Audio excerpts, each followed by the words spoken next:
Three, two, one. What's up, everyone? Welcome again to the Desync podcast.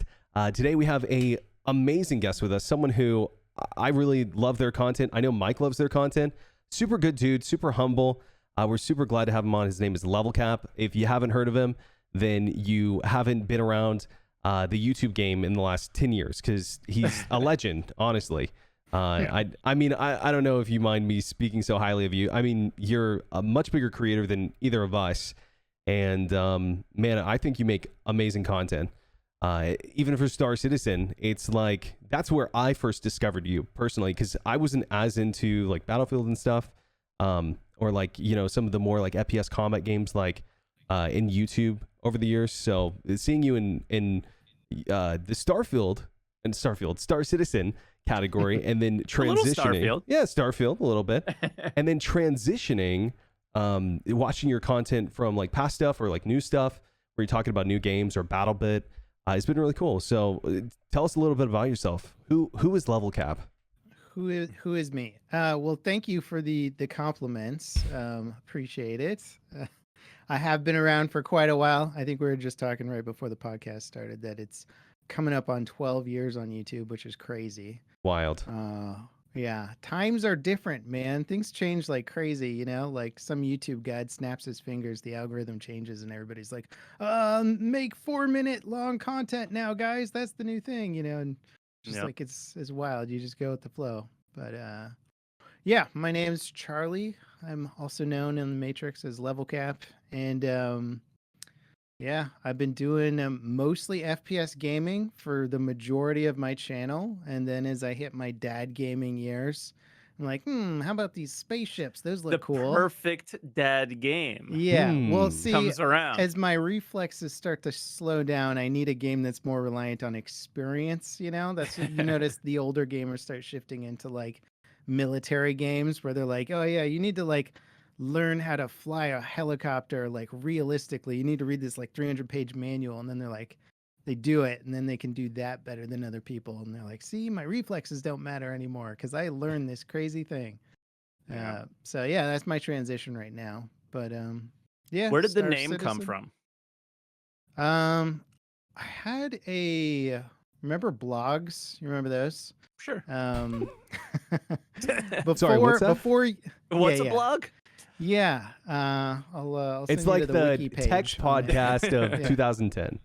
Yeah. So pre-YouTube, people were like, oh, I'm going to talk about video games in text format, and I'll put cool little images next to it to like highlight my points and stuff.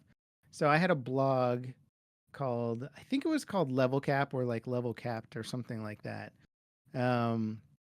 And I was talking about MMOs at the time. Eve was in there a little bit. And then I was just watching a lot of YouTubers as it started to come up. I was watching like StarCraft guys, mostly.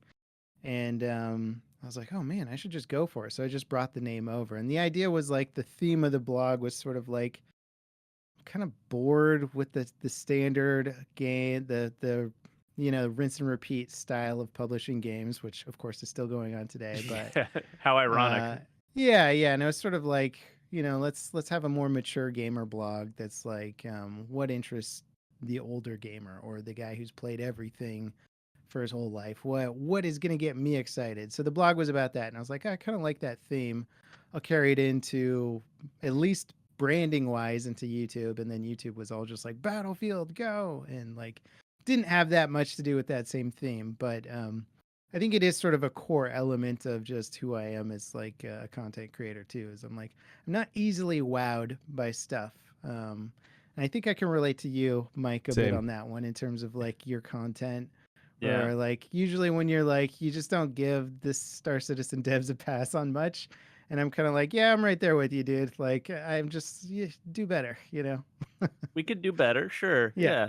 Do you think that the blog way back then helped when you first started YouTube? Like, did it transition well? Like, hey, I have this YouTube channel. And the blog had like 4 followers, you know? Okay.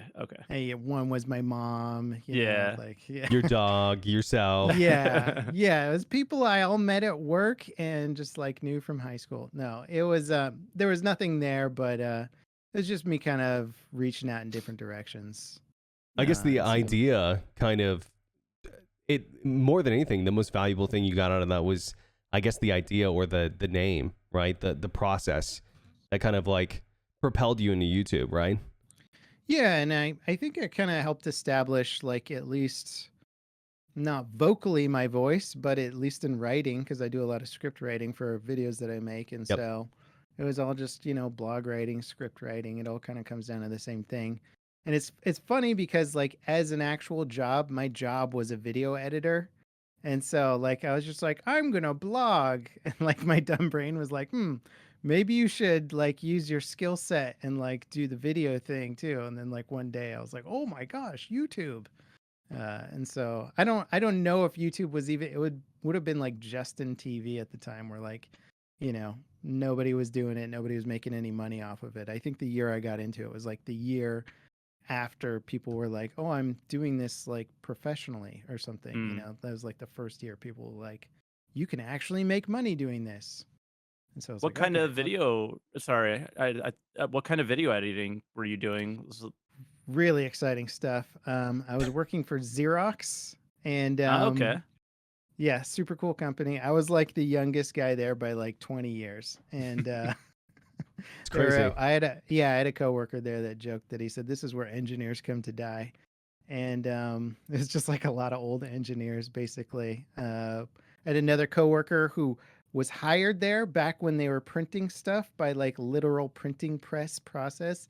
She would lay out the text blocks and stuff, and she would like tell me about it on like lunch breaks. I'm like, this is wild. Like, did you know Gutenberg? Like, this is insane stuff. But I would do video editing. So I was a technical illustrator and a video editor. So it was tutorials on how to like replace and update printers for printer technicians. Wow. Whoa, that Yeah, is Dude. exhilarating I mean, stuff. Holy shit. yeah. Do you have an IMDb page maybe? I can look up. It made me a popular guy. Let me just say that. Yeah. I do like that job. I miss that job because when I got a big batch of technical illustration stuff, which was basically like trace these circuit boards and then like draw a hand, like reaching and taking part out of something, and putting an arrow there to tell people what to do. Like that was just like weeks of like mindless work. And I would just put on like podcasts and like books and stuff. Like I think I made it through like 50 books in a year, like just listening to them. And I was just like, this is great. I love this 9 to 5. Like, and I still dream about it sometimes. I'm like, oh, those were the days, man. Like you just get off work and it's not with you after that. You're Yeah. not thinking about Dude, it. I used to We work can in get film. into that. And oh yeah, absolutely. I used to work in film. Yeah, I was a DP. Awesome. I was a DP director. Nice. For commercial work mainly. Yeah. But I did my fair share of editing, and I did studio editing as well. But nothing exhilarating, nothing crazy, nothing that anyone here would be like, oh wow, you did that, I mean, dude, honestly, the printer stuff just sounds like cooler. color grading in Resolve or something. Oh yeah, I mean, just like commercials for stuff that you don't care about, or just a lot of documentary work for like humanitarian stuff. But I definitely do miss the days where, like you said, it's like you clock out and you're done, right? Like it's content creation. I mean, here we are. It's 9/11 on a Thursday night, and we're all three getting together for a multi-hour podcast to talk about more content creation. It's like this job is, if you want to be successful in it, and this is something that I guess you could talk about, that I guess Mike, all of us know about this, is this job never sleeps. Yeah. Don't do it. That's my advice. Don't do it. It's like, you know what it is? It's like sports, where like you grow up and everybody thinks they could be an athlete, or they think they can be the top guy. And you're like, it's not even 1% that make it. It's less than 1%. And then you see the guys at the top and it looks so fantastic. And you're like, I want to do that. So you invest all this time and resources into getting there. But if you don't make it, you're like, where does that skill set go? Yep. Like, can I translate That's how that I became into a poker anything? dealer, pretty much. Yeah. I went to played college baseball, and some of the guys that I played against made it to the pros, but I was nowhere close. Like high school, I was a G. Got to college and I was batting 100. I didn't know I needed glasses. That was a big part of it, but that was you put so much effort into that because I was one of those people, right? Like that was You my know, you passion. That look was my like a love. ball player now that you say it. I'm like, yeah, Really? I see Yeah. that. Yeah. Like That's so the hat that you see interesting. me wear sometimes. This was my college baseball hat. Dude, Oh, I didn't know this Yeah. about you. Yeah. Is that like a common thing even today? Like you need really good eyesight to be like a pro ball player? Well, dude, I just couldn't. I couldn't see, and I didn't. I went from batting almost 500 in high school. I was 467 to 100 when I got to college, Oh, and the pitching was a lot better, but it wasn't that much better, right?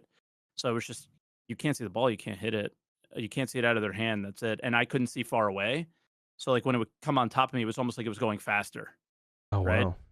Because I couldn't see it out of their hand, and yeah, it was So, bad. like, just a small question for you here. Do like pro players today wear contacts and stuff, or Sure. they Yeah. do? Okay, all right, Yeah, of course. interesting. Yeah, listen, I don't know a lot about baseball to be honest. I don't know if that's like Yeah. something you can't do, but No, I mean, you got to be able to see. Like, I've played hockey a few times. Like, I forgot my contacts because I played ice hockey as well and still play that today. And I forgot my contacts a few times because you just wear your glasses and you don't notice you're wearing them. And I didn't bring my contacts with me. And you could like follow the play, so you kind of know where the puck is.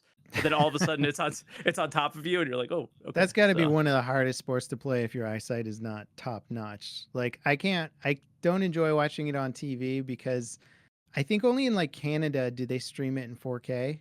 So like over here, anything less than 4K, you're like, is that the puck? Like, did they make it in the goal? Like, I have no idea what's happening. this year it's better. So this year was the first year with ESPN, and like as a like national holder of the hockey games or whatever, and it was a lot. Yeah, so you could follow it a bit better. But as someone who plays a lot, you could follow the play easily without even seeing the puck. I would know what's happening and where it is just based on the way the players are moving, I Yeah, guess. But using the force, man.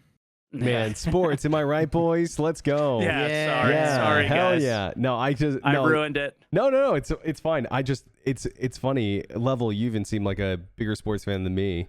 I don't know if you are. Not No. really. Yeah, I'm not a sports fan at all. I'm in F1 right now. I'm very Cool. like fair Ooh. weather where like I could spend a couple years where I'm into football and then like it's done for like 5 years, and then I'm on to a different thing. I usually have enough time right now for like one sport. So F1's the sport that I'm into.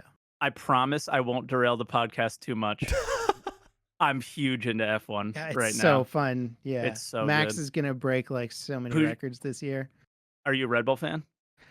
Max is just you gotta love him, man. Like Yeah. it's a great story. I like most of the drivers. It's one of those sports where you're not like, and you don't have like this animosity towards like the other teams. Occasionally, like when like Lewis and Max were like neck and neck, it was tense, and people were Oh, like, yeah. either I'm a Lewis fan or a Max fan, and like when one would run the other off the road, it was like, yeah, people were, but at the end of the day, they all kind of like calm down and then they're like buddies again. You're like, okay, Yeah. like they're athletes, man. And they're like trying to beat each other. And that's just what happens.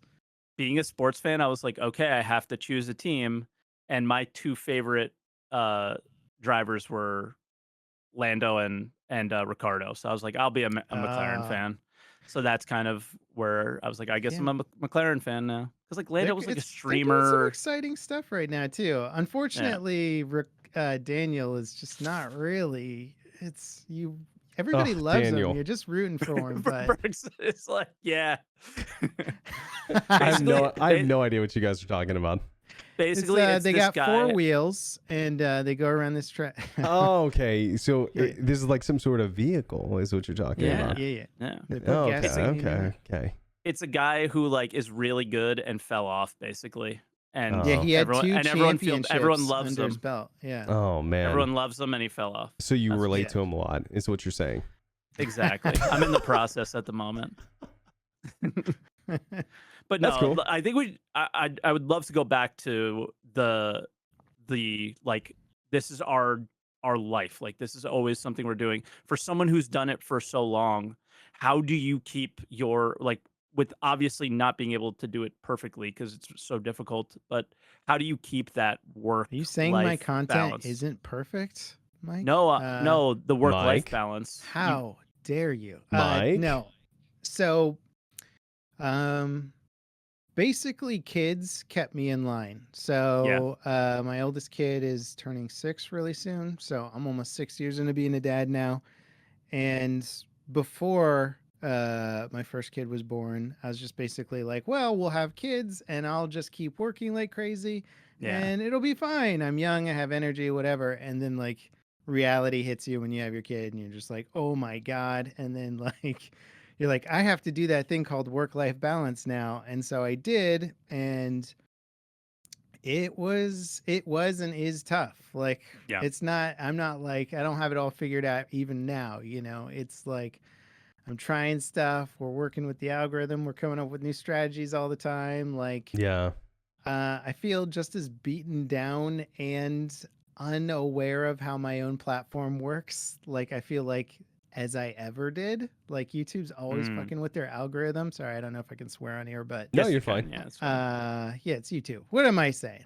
They're Yeah. always messing with their algorithm, and then they're like, "Oh, you remember the way you made content for the last 10 years? Yeah, that doesn't work anymore." And you're like, "Cool, all right, thanks, guys. You know, I'm not an employee, so you're not really beholden to me or anything. You know, I just do this for fun." Yep. So yeah, it's tough, man. It just is tough. Kids force me to have a work-life balance, and so I'm appreciative of that on one hand. And then whenever I see somebody who's like, "Yeah, I just put 18 hours into my content and it's great," and I'm like super resentful of them because I'm like, "You sons of bitches, you don't know." You know, How many because hours a that's what I used to day? do. Yeah, that's what I used to do making my channel. I remember clocking Yeah. 18-hour days, you know, and like that's just how you did it when you had endless energy and endless Yeah. time and no responsibilities. I mean, minimal responsibilities, right? Right. Because yeah, Much different. yeah.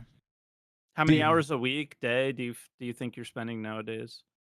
Let me see. I haven't even calculated it in a while, but yeah, I start at 7 pretty much in the morning, and then I go to like 3:45, and then if I need to do any pickup work in the evening, I will.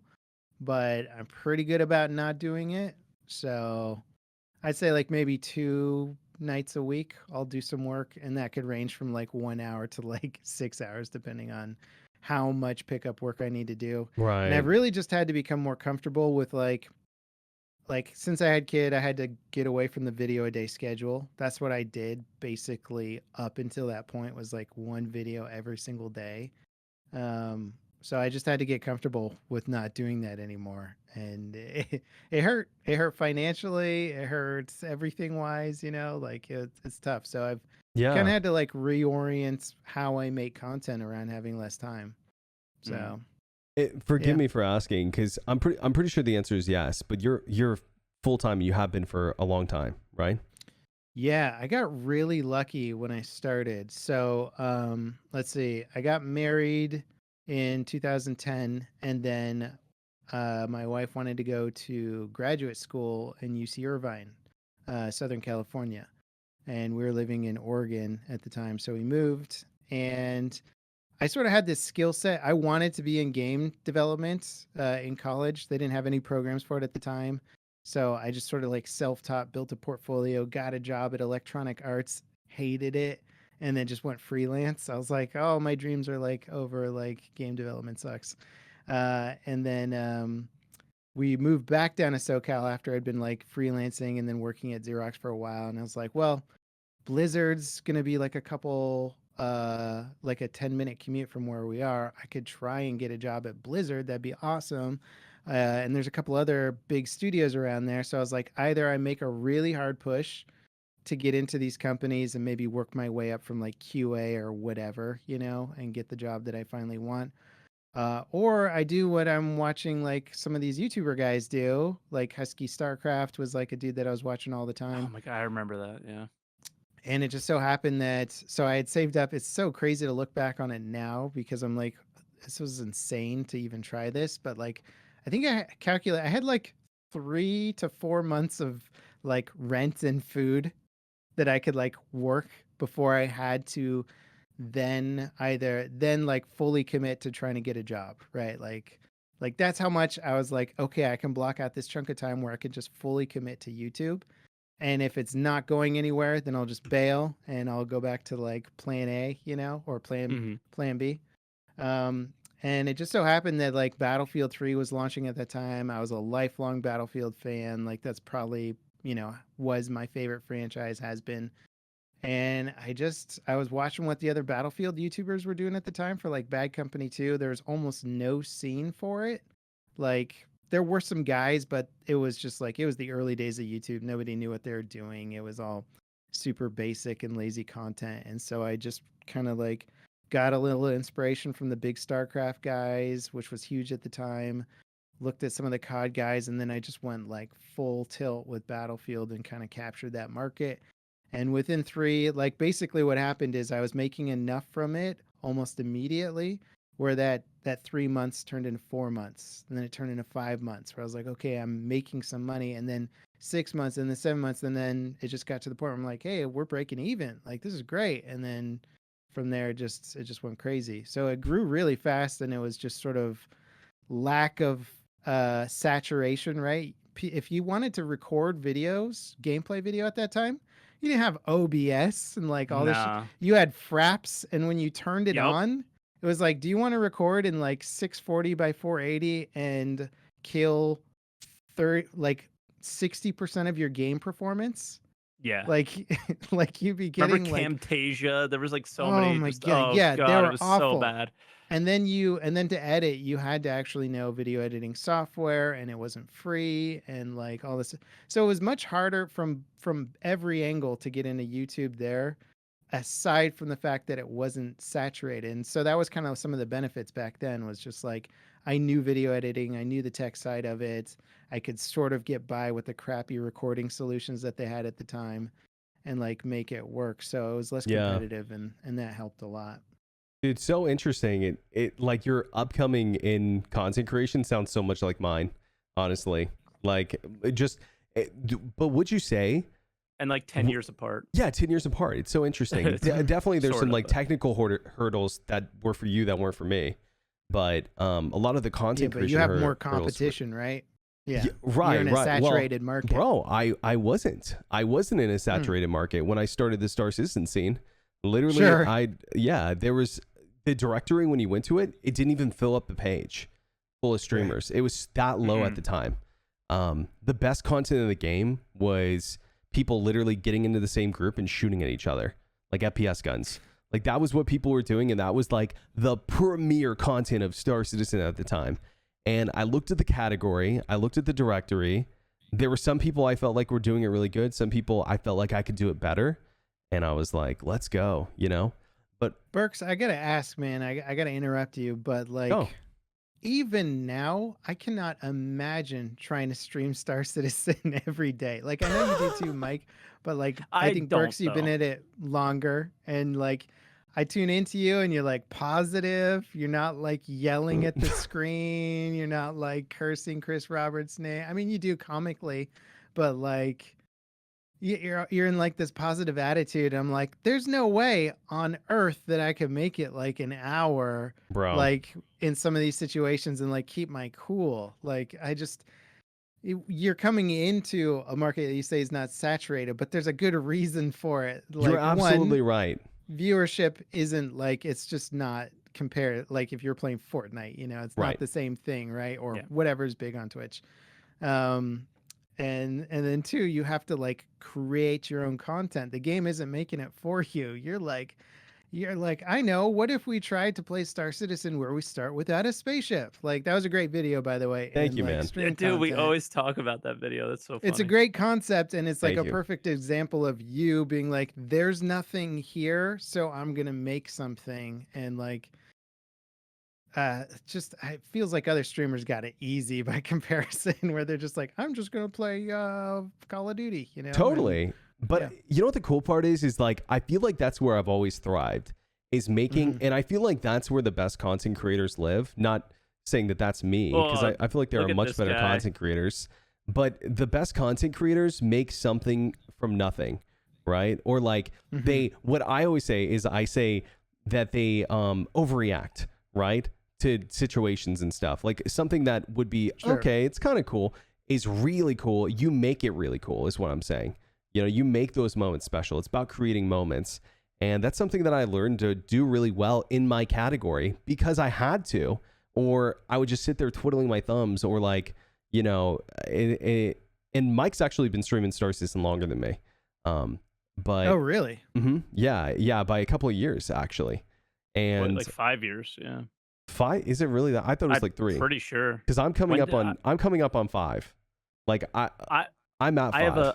I have 100-month subs, so like I've been partnered for a long time. I think it was 2014. So it was 2013, 2014 was my first stream. Yeah. I meant to look it up today. So like now 8.5 years. So you're like you're about 4 years ahead of me. Are you streaming the Hanger module? What are you streaming, dude? Yeah. We were streaming the Hanger module. Yeah, man. I mean, the whole Star Citizen was so it was still like everybody was so excited about what it could be. So there was always that you can always have that conversation. Every day it was like, look at my ship. Changed, bro. Yeah, it's the same. It's just a different background now. That's all it is. It's the same thing. And the thing is people are starting to get more mad because they're like, as I don't know, dude. There were some years where I feel people were way madder than they are now. Oh, like, absolutely. Yes. Yeah. Go back to like 2017 or like 2018, and like people were getting their pitchforks out, dude. But for me, it was like certain what I'm noticing is, people who traditionally were like happy with the game and its state entirely, and you could say no wrong. As the systems get developed, they realize that it might not be the game for them because they always had this vision in their head of what it might be. Because CIG is always so vague about what it is, right? And then all of a sudden, exactly. And then when it's not, you start to see other people being like, "What is this?" You know. So it's Well, I think back, man. It's so funny that we're having this conversation because I think back to last year at CitizenCon. Us three were on a podcast. We were with Morph and we were talking about, you know, like what they had talked about and stuff. Do you guys remember? Oh, yeah. So interesting. I forgot about it until now. Yeah. But it's like, I think the hilarious thing for me is the running joke that I'm going to CitizenCon this year. And the running joke that I want to ask people I'll see you is, there, man. Oh, really? You're coming? Yeah. Awesome, How cool is it? Dude, it's everybody so but cool me is going. Yeah. Oh, dude, it's so cool that they're giving us the javelin for going too, man. Wait, don't you guys already have a level? Sorry, Mike. It's all right. It's all right. Don't you guys already have a javelin? Now you're getting a second one? You know I'm messing Mike, up. Mike, you can have my spare. It's fine, bro. Thanks. You can have my dude. spare. Don't worry. Can I be your co-pilot, guys? Can I fly in one of your turrets? You can shoot the torpedoes. Don't worry. Engineering. I don't want you coming out of engineering. Okay. Okay. Yeah. I'll put out the fires. You've been demoted. But the interesting thing is, in the running joke that I told people I'm going to ask at CitizenCon this year is, what's your favorite thing that they showed last year that's in game now? The answer is, God, there's like nothing. You know. So my thought is, what did they even show this year? Yeah. You know? If they show pyro again, there will be like some torches being lit, and they will. They will show pyro. You want to know? I think they have to show at least something, but it better not be like a main feature, right? It'd be like, oh look, here's a cool new thing on pyro, but not 40 minutes of pyro footage, please. I have a strong prediction that the main feature is going to be a Squadron 42 vertical slice. I don't know if it's going to be the same one we saw years ago, but there will be no release date, and then the price increase will drop on the Pledge Store. Because if you don't know, you still can't buy Squadron 42 on the Pledge Store right now. That's pretty wild. Like, I mean, clearly there's a strategy behind it. Of course. Like, somebody didn't just like, whoops, I forgot to check the box when we published the new website update. Like, there's a reason for it, but and they talked about it. They said they removed it for a price increase. They said that. Yeah. Oh, but sorry. The fact I wasn't sure if you were aware. No, I did catch that, and that's fine because there's so much Star Citizen info that like Yeah, comes out in like 50 different channels. It's of easy to course. miss it. But yeah, if you're going to increase the price, why would you remove it to like, I mean, you could just take it down and put it back up, right? They're obviously planning for some sort of timed event.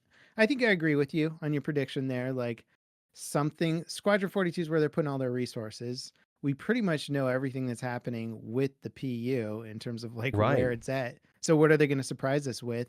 So it's kind of got to be Squadron 42. And Unless it's going to be just a bunch of like, hey, here's ideas we have that are coming 3 years from now, kind of like what they did last year, which I have to imagine the best monetary strategy would be to do what we're talking about, which is they talk about Squadron 42, they show the resources that you're talking about, they put it in, and then they're like, hey guys, here's the hype. What do you guys think the chances are that there's a release date? That's what I was gonna say. You can't do all this, and I think not give a release date, because if you want to do the hype thing, you have to do a release date to make people be hyped about it. Now, here's I'll the give thing: it we all know 50-50. release dates. Yeah. Release dates don't mean anything. Like Cyberpunk did a release date, like, and then dropped back. Starfield did it. Yeah, they could. They're looking. What's that pirate game, the MMO pirate game? Oh, that from keeps getting pushed Ubisoft. back. Yeah. Skull and Bones, Skull and something Bones, like that. something of that. Yeah. That one keeps getting pushed back too, right? And it's like these extremely challenging games that like they're like, whoops, we need another year or two. Don't you guys feel like? Go ahead. Well, because I keep seeing now it's on their personal accounts, but like CIG developers, do you remember that tweet that was going around that's like game development is hard, and showing like Cyberpunk apology, this apology, that apology from all these AAA companies? A bunch of CIG devs like quote tweeted it or quote reposted, whatever it's called now, on Twitter about it, and I was like, did. yeah. So like What's Twitter? I don't know. It's an evil place. But I just think that they're looking at what other CIG has always wanted to be Blizzard, Bethesda, like they look at themselves, you can tell that they like feel like they are them in a way. They are Blizzard. Blizzard has like had so many like games blunders that have been like canceled and whatever. They got kind of are Blizzard though. Their production quality with like their artwork and like the visuals that you see, you're like, damn, these guys are like putting out some really nice looking stuff. It's just taking forever because I mean, it's like imagine it's like the release and then between the Diablo games is like 10 years. Like it's pretty insane, right? I enjoyed Diablo, but it wasn't like the greatest thing I've ever played in my life either, right? So well, it's because they're kind of remaking. They're not surprising you as much because you've played Diablo 2, and Diablo 3 and whatever. So you've already seen it. So they're like, it's better, but like, I was very impressed by it. But I also recognize that I got jaded quicker because I've played it all before. Somebody coming into Diablo 4 for the first time, never having played. That was me. Really? Yep. You never played an action RPG? Oh wow. Nope. I watched a lot of streamers, so I'm familiar with it, sort of. So I watch a lot of streams of games that I don't play. Well, hang on. What level did you get to before you put it down? I don't think I've put it down completely yet. Like I do want to play season 1 a little bit and change, but I finished the campaign and I was level 50. Like that's basically when I was like, because I went barbarian and it got nerfed. Just got easy. No, it got nerfed so bad that like I wanted to do whirlwind barbarian because I thought it was really fun, and I've never played it before, so I don't know all the little intricacies. So I ended up getting kind of hard. Like I struggled actually towards the end of the campaign with that build, and I had to change to like rend and switch around a little bit to be able to beat the bosses and stuff. So I was like, this sucks because that's what turned me off, is like my build didn't work the way I wanted it to. Gotcha. It was fun to experiment. Nerfed like 3 times. Like from like 0 to like 40, it was fun to really experiment with your builds. And then after you hit like a certain point, you're like, oh, there's a lot of like, I got to switch out gear now. And I got to like once you get into the Paragon board or whatever it's called, I think that's what it's called. Like if you're like trying to switch your build up, you're like, all right, give me like 30 minutes and I need to switch skills around. It just gets too crazy at certain points. And even the devs recognized it. And you're like, cool. After they like add in all the features they say they're going to add in, this will be great. But you're like, that'll be like, but then I'm already 8 bored. months from now. Yeah, I don't know. There's I'm already definitely other going to come. games.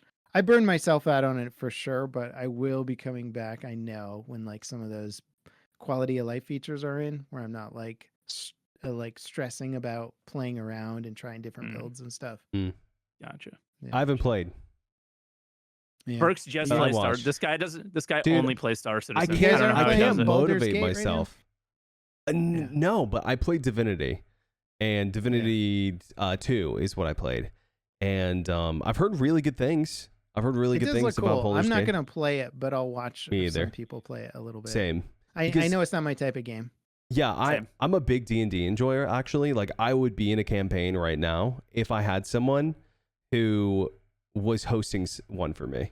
You know? Like, I was going to say, but- would you host? I would join you because I've never played any of this. You seem I would like say you'd that be a would good fun. dungeon master. I think I would be too. But here's the thing, right? And dude, this is actually no joke, Dude, Mike. you could play Did I D&D tell you about with this? Chris. I did. Chris is a D&D guy. Dude, Wait, what? you know what's so funny is me and Mike talked about this, but like before I started the podcast, what I really wanted to do was start a D&D group and like stream it every week, like Critical Role, because I feel like it's a really underutilized market, and I think it'd be It's really coming fun back to do. right now, man. You got the movie, you got Baldur's Gate. Absolutely. That's pretty much it. But you know, And here's what happens. Here's what happens. People start groups, they get a month in, and then you never see them again. So if you could get a magic group of like 5 people or so to consistently stream once a week, or do what we're doing, play offline and then upload it once a week, man, there is a huge market for that. And I think it'd be so much fun. But the problem is getting those people in the same room, or I guess, doing something like we're doing. Yeah. Like where but it's a There's constant like battle.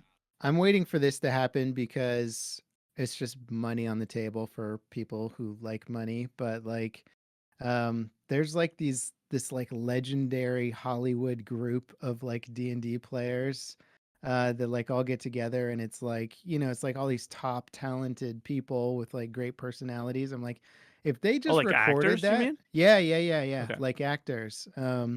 I'm like, if they just put a camera up there, man, that would be like the biggest like show ever. I'm just Absolutely. I'm waiting for that to happen. I'm Because surprised more actors don't like try and do that a little bit. Yeah, because it's fun. And that's why I would watch Baldur's Gate rather than play it, is because someone who knows what they're doing and is fully committed to it would be really fun to watch.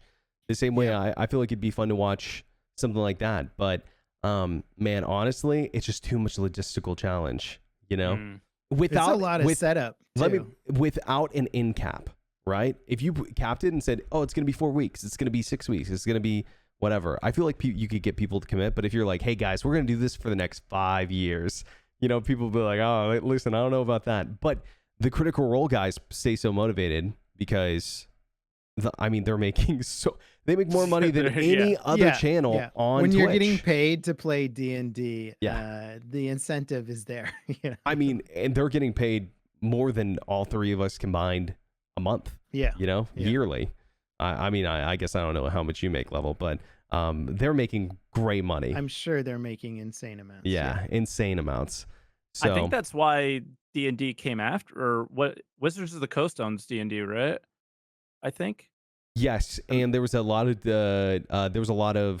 controversy. They started coming as after. well. Yeah, what did they come after them for? I think they didn't come after them specifically, but I think it was because they're making so much money that Wizards has they a were history of this crap, man. They were Like, trying they're to really aggressive. They were trying to say that D&D podcast and content creators needed to give a portion of their money to them, I think is what happened. And a lot, like we're not talking a small portion. Yeah, it was like 50% or something.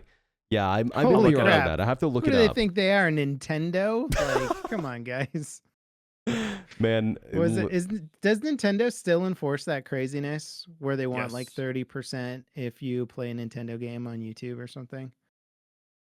I never heard of this, but man, Nintendo I think hates their fan Mike, base. is that still happening? It's wild. It's like such I'm pretty sure. draconian era. Like, you're like, do you want marketing for your free marketing for your product? They're like, no.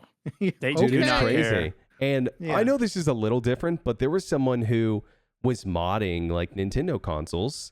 And, I guess that's, it's not, listen, when it comes to cheating or modding stuff, I think totally fine if it's single player. I don't have any problem with that. I only have an issue with that when it becomes, whatever. And I think like maybe the caveat to this was these people were like, quote unquote, jailbreaking the, the consoles. And so they were getting like free games and stuff. But man, this guy got sentenced to like 25 years in prison. What? And hold on, he owes it's like tens of millions of dollars, and they legally will be taking his paycheck basically until he dies. It's wild. Did the judge slam down the gavel on that one? That seems so insane. Yeah, I don't know. Maybe this guy was just like the biggest a-hole in court or something. The judge was like, all right, just get him out of here. 25 years. Maybe it's more egregious than I know, but man, I remember seeing that, and like the first headline I see is cheater or like hacker gets banned and sentenced to like prison and like pays all this money. And then I did a little more investigating, and it was like, oh, he was like modding consoles.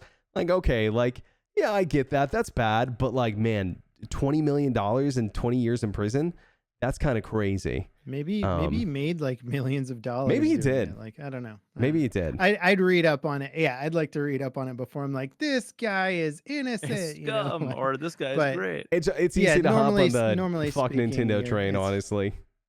Yeah. No, those big companies are kind of wild like that, and they employ such bad tactics sometimes where you're like, don't you just want people to like showcase your thing? Like, it will translate into sales. It's like it's like factual that it will like make you more money than like trying to put some sort of like percentage cut of anybody who plays your game. Now they're not going to play it because it's crazy hard to make money on like YouTube or Twitch or whatever, let alone we're paying like a huge percentage to those platforms, and then you want a percentage on top of that. Is wild stuff. You're like, no, I'm gonna go play Call of Duty or like Fortnite, Absolutely. Like, yeah.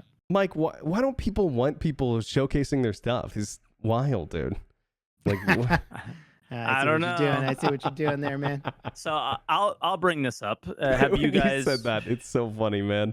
Yeah, but I was thinking the same thing. I knew this is where we were going next. I assume you guys have seen a little bit of the React meta drama with XQC, Hassan, and others, and even a tiny little bit maybe with myself. What like we've kind of talked about a little bit between Berks and I on the podcast. So Level, like, what are your feelings on all this, especially as a YouTuber? Because a big thing about the drama is a reactor watching the YouTube content on Twitch, but then the issue is more posting it on YouTube, and the algorithm seems to pick up the React more than the original content is what people feel. Well, I think important, I don't know how much you know or saw Level, but also something important is that there's, two types of people who are reacting, and the original drama came from XQC reacting to something. He was just eating the whole time, didn't say a word. And then someone else posted one where he started a video and he goes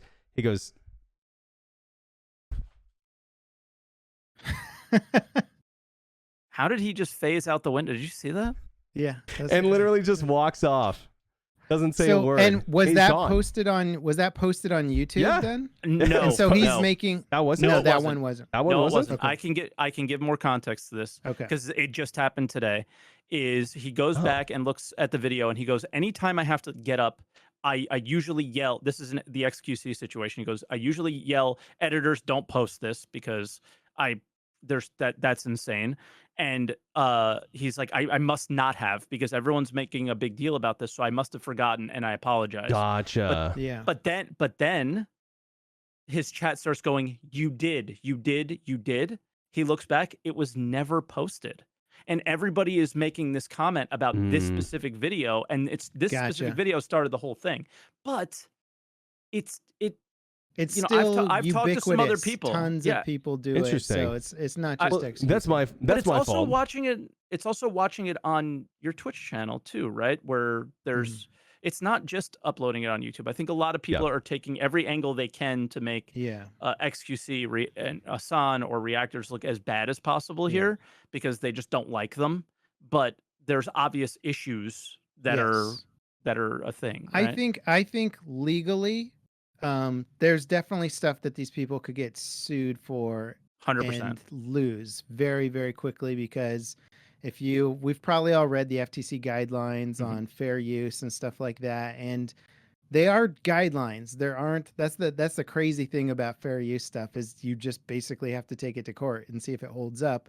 There's not like, oh, you can show X amount of seconds of this before you have to cut away. Like, there isn't a strict set of rules. They're just guidelines based on what has and hasn't held up in court before. With the React videos, it's very easy to make a case where, say, somebody like Salty Mike takes like a LevelCap video and then reacts to it and then makes some silly comment about like giving the devs a pass on making death too punishing or something like that in the game. Mhm. And like, but it's just watching my video, and technically the FTC says you need to be transformative with the content, right? But the Yes. problem is nobody needs to go and watch my video after they see your video, because they've seen Exactly. my whole video there. So like, you couldn't like put up Jurassic Park on YouTube and like have yourself in the corner, because Universal or whoever owns Jurassic Park would sue the shit out of you like immediately, or like Mhm. have YouTube take it down. People aren't getting sued right now because it's all YouTubers and content creators who are like, I don't have like $100,000 to launch a lawsuit against you, but it will start happening. And I think what's going to be tough about it is it's going to become the Wild West, I think, for a little bit, and then the platforms are going to have to make more rigid rules for what you can do, because I fully believe in reactionary and review style content. Like, I love movie reviews, I like book reviews, I like game reviews. But when you watch a movie review, they don't show you the whole movie and be like, that scene was stupid, and then like Mm. go to the next scene, like, that scene was also stupid. Like, they give you like, you have to watch the movie to know what they're talking about, really. You still have Yeah. to go watch the movie, or don't watch it if the review's bad. But um if you make that content, because I found myself, and this is when I really started to realize, I was like, oh, this is bad, is when I think I was flipping through a news feed or something, and I ended up watching like Asmongold react to this other guy's Diablo 4 review. And this guy, The redhead guy. man, yeah. It was a great review. It He's was awesome. fantastic. He put hundreds of hours into the game. I'm like, this dude is like on point. He's probably one of the most knowledgeable and well-spoken people to actually address this. But I'm not watching his content. I'm watching Asmongold's content. And Asmongold added very little to it. He would just pause it from time to time and be like, I agree. Like, totally. Like, yeah. And then like play, and you're like, this is definitely like, if this guy wanted to sue Asmongold and be like, hey, you're stealing my views, you're like doing all this stuff, he would probably win that case. So That's so I funny I think because I people, if they want to do a React video, they need to start doing it in a way where you don't get to see the person's React video if you're watching their reaction, right? It's what do you mean? like, well, like maybe more like like, okay, the early days of YouTube, they did have React videos that were not the same thing, because Yes. people are actually afraid of getting striked by content creators. I don't know why they're not afraid anymore, but it's because inter-channel or inter-platform striking is less easy to do, maybe, to strike from YouTube to Twitch or something like that. I'm not sure. But people will get striked a lot back in the day if they showed too much of somebody else on screen, because there's, they would cite the like, oh, you're using my face, my voice, this stuff, I can strike your content. And then it was like, the I only remember way you that could get too. that, yeah, the only way you could get your video back was by basically taking them to court. And so Mhm. people just wouldn't, So all YouTube did was be like, oh yeah, this guy's face and voice is in the video that he says it's in, so we're gonna demonetize it or give you a strike for it. And you guys can settle it in court, and we'll just kind of go from there. So basically, people wouldn't do it because they're afraid of getting striked. Now, I'm not sure why it's not happening as much anymore. Maybe because it would be bad publicity or something. There's No, also an argument I, to be made that like I think it's because the Asmongold H3 talking thing. about this guy made me like aware of this guy. So like I might have not seen this guy's review had a post from Asmongold highlighted it to me. So there's like, yeah, you could make that argument, but um, if ultimately at the end of the day I'm not going and watching his content, which is fueling the other content, then you're creating competitive content with the other person's content, which is a big no-no. So What's you so have to funny make your about content that? not competitive, right? It has to be not the same type of content. So I'll address what the last thing you said, but before I do, um that specific scenario, I had the exact opposite experience. Is I saw Asmon's video the first time I Okay. saw him, and I was like, I'm now subbed to Darth. Now his name's escaping me. It's Darth like monetization or something like that. I don't know the name. He's the red haired guy, and I'm clicking on every Diablo video watching it, and Hmm. like that's my Darth microtransaction. By the way, that's his name, and I watch all his videos now. He's like that's my Diablo guy. So like I had the opposite experience, and I'm sure that that happens somewhat, Well, what do you but mean there's no opposite? So you watched him and then you saw Asmongold's no. reaction? I saw the Asmongold reaction that you probably did, and now Yeah. I'm subbed to that guy and I watch Yeah. all his videos. But Yeah. there's no way that but I am in agreement with you as there's no way that that's um working well enough in the favor Yeah. of that person. But I also know that person loves that Asmongold reacts to his videos because it did Yeah. help him Yeah. and he grew.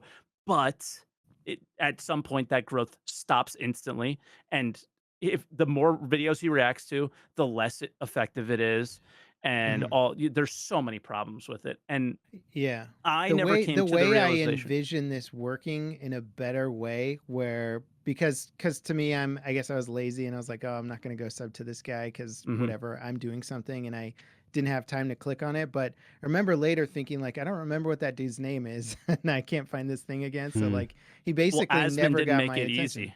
Asmon, I didn't know what his name was either.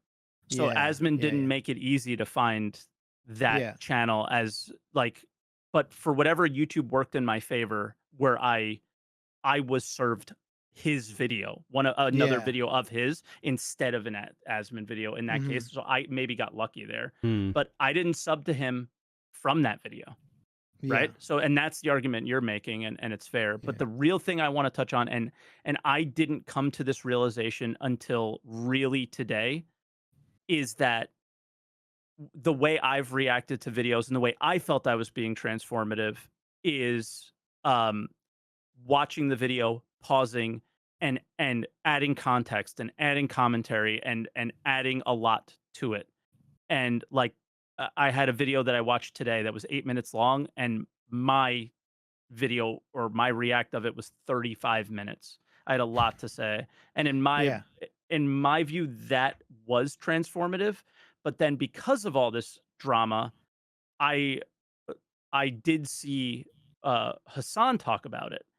And he talks about how they're like Hassan's a different beast because he lets anybody use his streams and they can post it on YouTube freely. He doesn't strike them or nothing. And these people aren't doing the transformative things. So if he watched a video on his live stream with the intention of posting it on YouTube, it might have some dead parts or it might not be very transformative from the Twitch standpoint.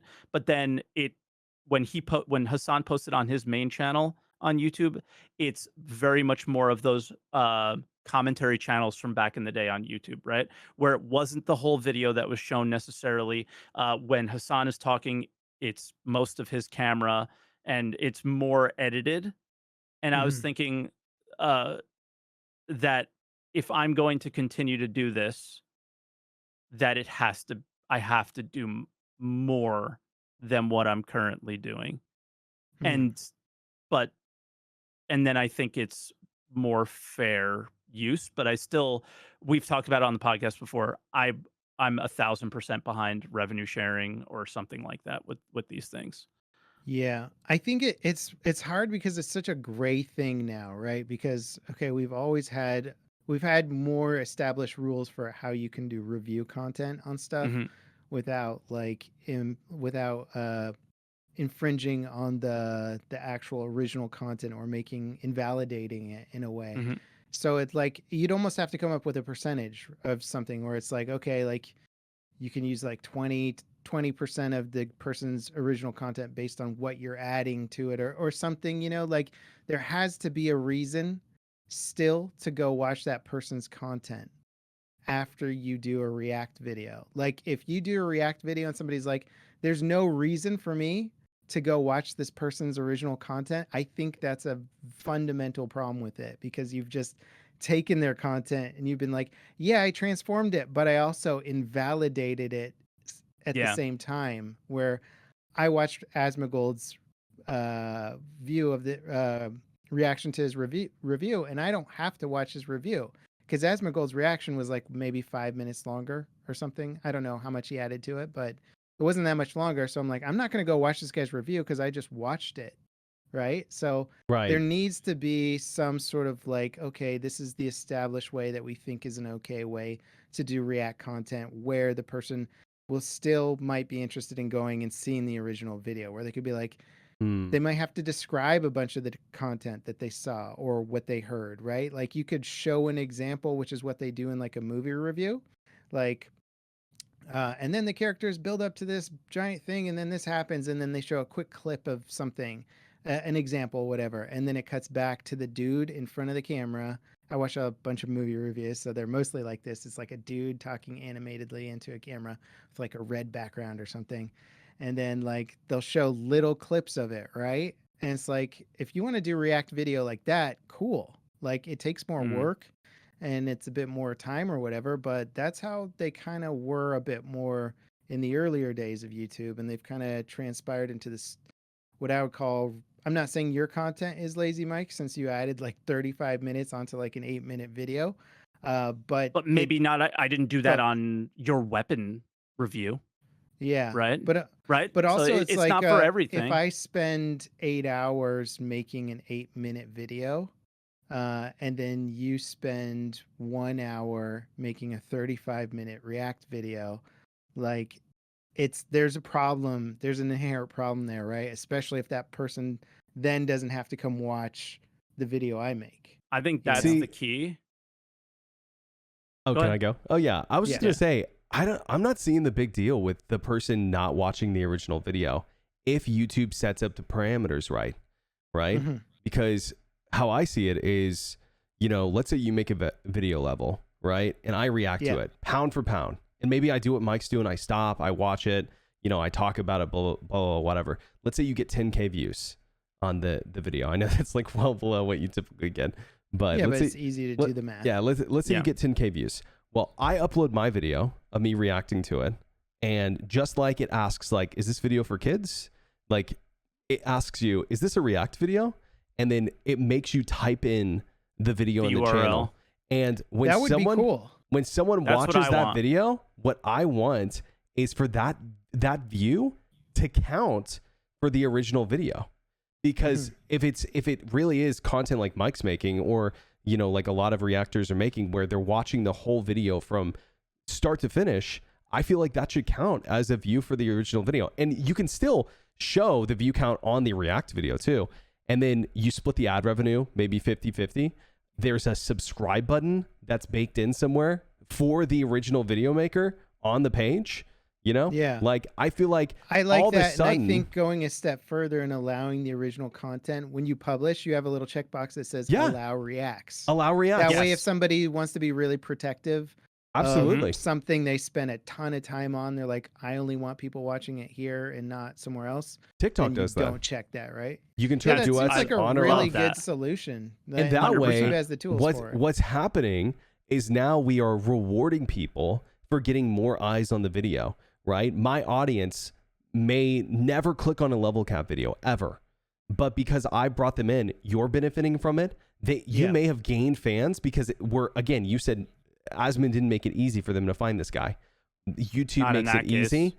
And the problem is, though, this is such a good idea, I feel like YouTube won't implement it unless there's like a serious sway in the community for it, or like lawsuits start happening, the community gets destroyed over it, and it almost might be too late by then.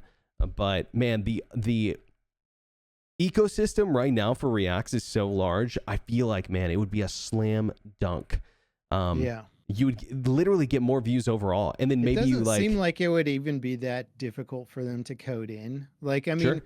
These giant platforms move so damn slow, and I don't know why. Like, you see small dev teams and small studios like doing all this crazy stuff really quickly, and then like these giant corporations are like, we added a feature 3 years later.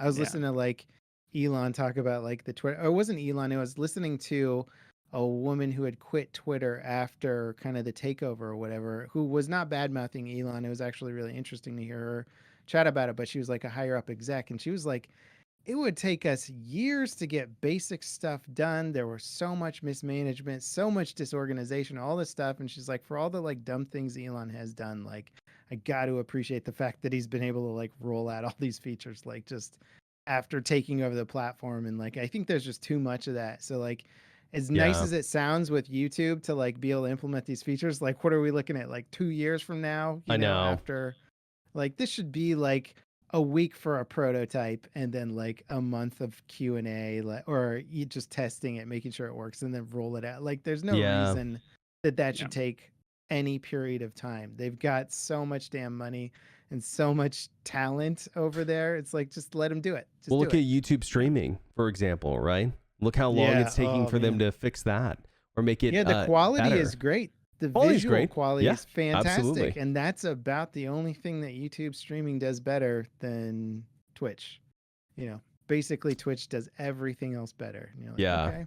And I know people have some extensions and stuff to like make chat better, like Ludwig, of course, like made his own chat extension to try to emulate Twitch better. I don't remember the name of it. I wish I can. Yeah, I forget it as well. But one of his mods made it for him, and he like begged him. He was like, "Please use this," and he finally caved and was like, "This is amazing." And now I think a bunch of people use it on their stream. I'll have to look up that. I forget the name of it. I stream on YouTube. Yeah, you could probably find it. But it helps make and I don't know if it's like locked, like only him and like his friends can use it, or if anyone can use it. But it's definitely something that it's I for think everybody. Oh, it is. Yeah. Okay. Yeah, because the experience for Twitch chat isn't only good for the streamer, right? It's for the people watching. So yeah, of course. That was the idea behind it. Yeah. But okay, but it is annoying that one dude makes this, and like YouTube is like, streaming. YouTube can't do it. Like, you're just like, come on, guys. And that's the crazy thing to me, because it's like YouTube would have taken over. I think we'd all be streaming on YouTube today if they would have implemented this stuff 12 months ago, because I think that the ecosystem is just so much better over on YouTube in terms of discoverability. And then like you have shorts already connected. I know Twitch is like trying to do their own kind of shorts thing now.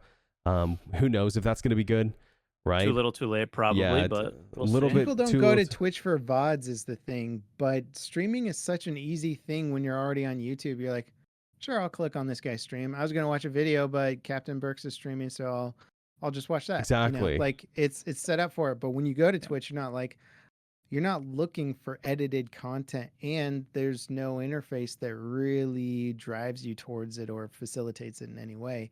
Nope. I think YouTube's done a decent job of kind of combining it all together in a way that's like fairly accessible, and then you subscribe to somebody, you're like, I like this dude's videos, and then all of a sudden it's like, oh, he's streaming now. You can watch him now. And you're like, oh, I didn't know he streamed. Cool, I'll watch that, and like, it's just not, it is a good idea. They just don't have the simple stuff taken care of, which is wild.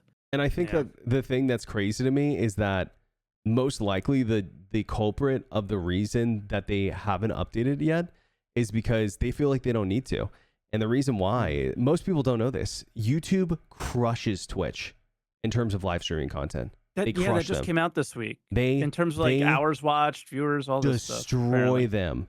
Literally, it's not even close. Now, Twitch is number 2 by a long shot, right? Everyone else below them is way below them, right? Like Kick, Rumble, all these Is sites. that like because YouTube is like streaming It's everything non-gaming. and Twitch is non-gaming. okay. And Twitch Non-gaming. founded itself on gaming. It's like a bald eagle nest, and 5,000 people are watching it. Or I'd be curious like to see what lo-fi YouTube music. gaming versus Twitch views are. Because like if you just look at the game streaming on YouTube versus Twitch, that'd be a metric I'm a little more curious about. Game streaming is lower. It's lower by, I think it was like, I forget the exact number, but it was lower by like, it's a third of what Twitch has based on the graph, if I remember right. Significant number. Yeah, it's like a third. But if you count non-gaming content, it's like, I mean, it tanks it. Like it's more than double. And so I think that's probably why YouTube feels the need to not change. And it's a conversation that I brought up in the past of like, why Twitch doesn't feel like they need to make changes to the Twitch sub, and benefit people and push that in different ways. And the reason why is because they feel like it works for them. That's their main monetization method, right? So like, why would they change something that they feel like works? It's like they don't want to mess with their revenue stream is probably what's happening. It's hard to know, man, because like I've streamed on Facebook before too. I had that like they're giving out contracts to do like a year of streaming, and like I did take one of those contracts with them. And Facebook gaming right now is like crashing and burning worse than I've seen any other platform screw up before. It's wild. My Facebook account, which has like over 100,000 followers, whatever, has been demonetized for a flag that says I've uploaded somebody else's content, which probably was somebody else uploading my yours. content. And then either it auto flagged me or they were like, or that asshole flagged me. And then I've been trying to get it remonetized, and I've been on the phone literally with somebody on Facebook, and they were like, we don't have access to the monetization tools. So hang on. They're like trying to like figure it out. And they're like, you're actually going to have to talk to Instagram about this. And I'm like, I don't do Instagram. And they're like, okay, so you're going to need to like link an Instagram account and then use their support system. And I'm just like, you guys are out of your minds. Like I've never seen such a like poorly established, like Zuckerberg's talking about inventing Internet 2.0, and you're like, can you get Facebook working, dude? Like, come on. Sounds like Star Citizen, bro.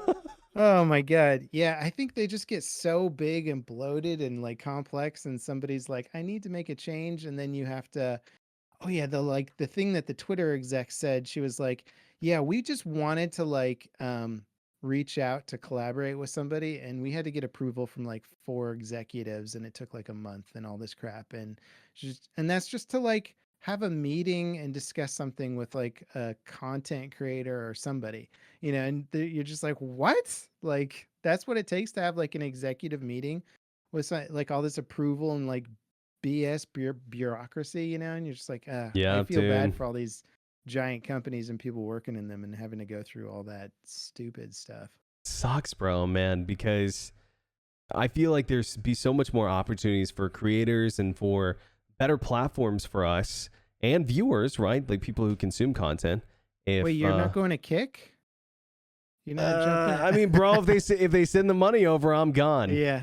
Yeah. I saw that streamer's face light up when they were talking about like dropping 100 mil.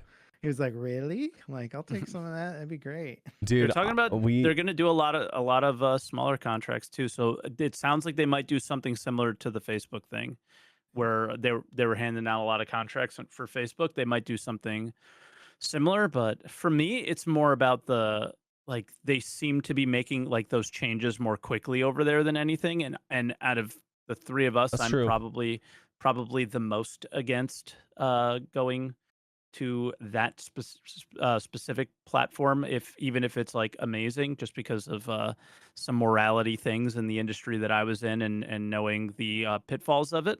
And that's for me. I still can't. It's hard for me to get behind something like that. But at the same time, if they continue to innovate a little bit and start doing better things than Twitch, there's an argument for streamers to start going over there. But right now, a lot of the vibes that I get from people going over there, there's very few people that are like man, this platform is better because anything other than they're making more money. And, it's just like they were small and they're, maybe had between 5 to 50 viewers on Twitch. And that 5 to 50 viewers is, they were all very supportive, but now that support means so much more.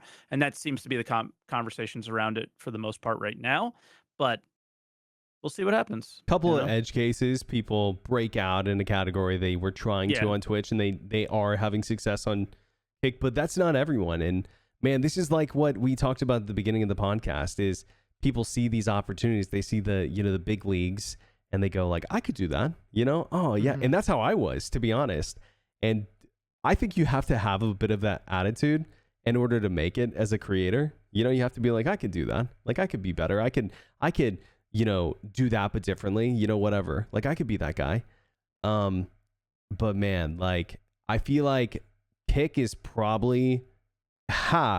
not just probably, they have pulled over a lot of people, and it probably kind of hurt them a little bit. They were hopeful moving over, they moved over, lower viewership, lower support, and then they go back to Twitch the next week because they're not pulling the same numbers or the same support or the same chatters, and they go back and now their numbers have dropped on Twitch too because they told everyone they were moving to Kick. It's got to be tough for people of that size, to transition. I mean, it'd be tough for any one of us. Yeah, it'd be tough for me and Mike. I know your primary thing isn't streaming, but it'd be tough for anybody. I bet if I went live on Kick next week, just did a test stream, posted that I was going live, whatever, I bet I'd get less than 100 viewers. I'd bet mine. How many people are watching Star Citizen on Kick? It's already such a niche. I'm pretty sure 0 on such a niche platform. Somebody's going to be like, what game is this? Like, those are going to be your viewers on Kick as people discovering Star Citizen for the first time. They'll be like, what? Well, the browse category is probably so low, people would never find it. You know? Like people would have to be looking for the content. I think about a month ago, I had this discussion with my chat, and they said the top streamer had like 13 views. And all right, we got 2, 4, 6, 8, 9 streamers. One of them has 0 viewers, so let's call it 8. The top streamer has 15 viewers right now. And the whole category has a total of 50. Crazy for Star Citizen, because like, what does Star Citizen actually break down to on like Twitch? Is like the top guys will be getting like several hundred usually. Yeah, it depends. And then right now is a low season. Quickly drops off to like, in the tens, right? Like you don't have to scroll far to find people who have only got a handful of viewers. But yeah. Which is why I tell people Star Citizen's a great category to grow your stream in. But you're not wrong, man. You got to be able to make the content, like we talked about earlier. Once you've been in the game long enough too, you can tell when somebody's going to make it like right away. You're like, this person's got what it takes. They're going to make it. They're in the right place at the right time. It's going to go well for them. That was Berks. I called out Berks a long time ago.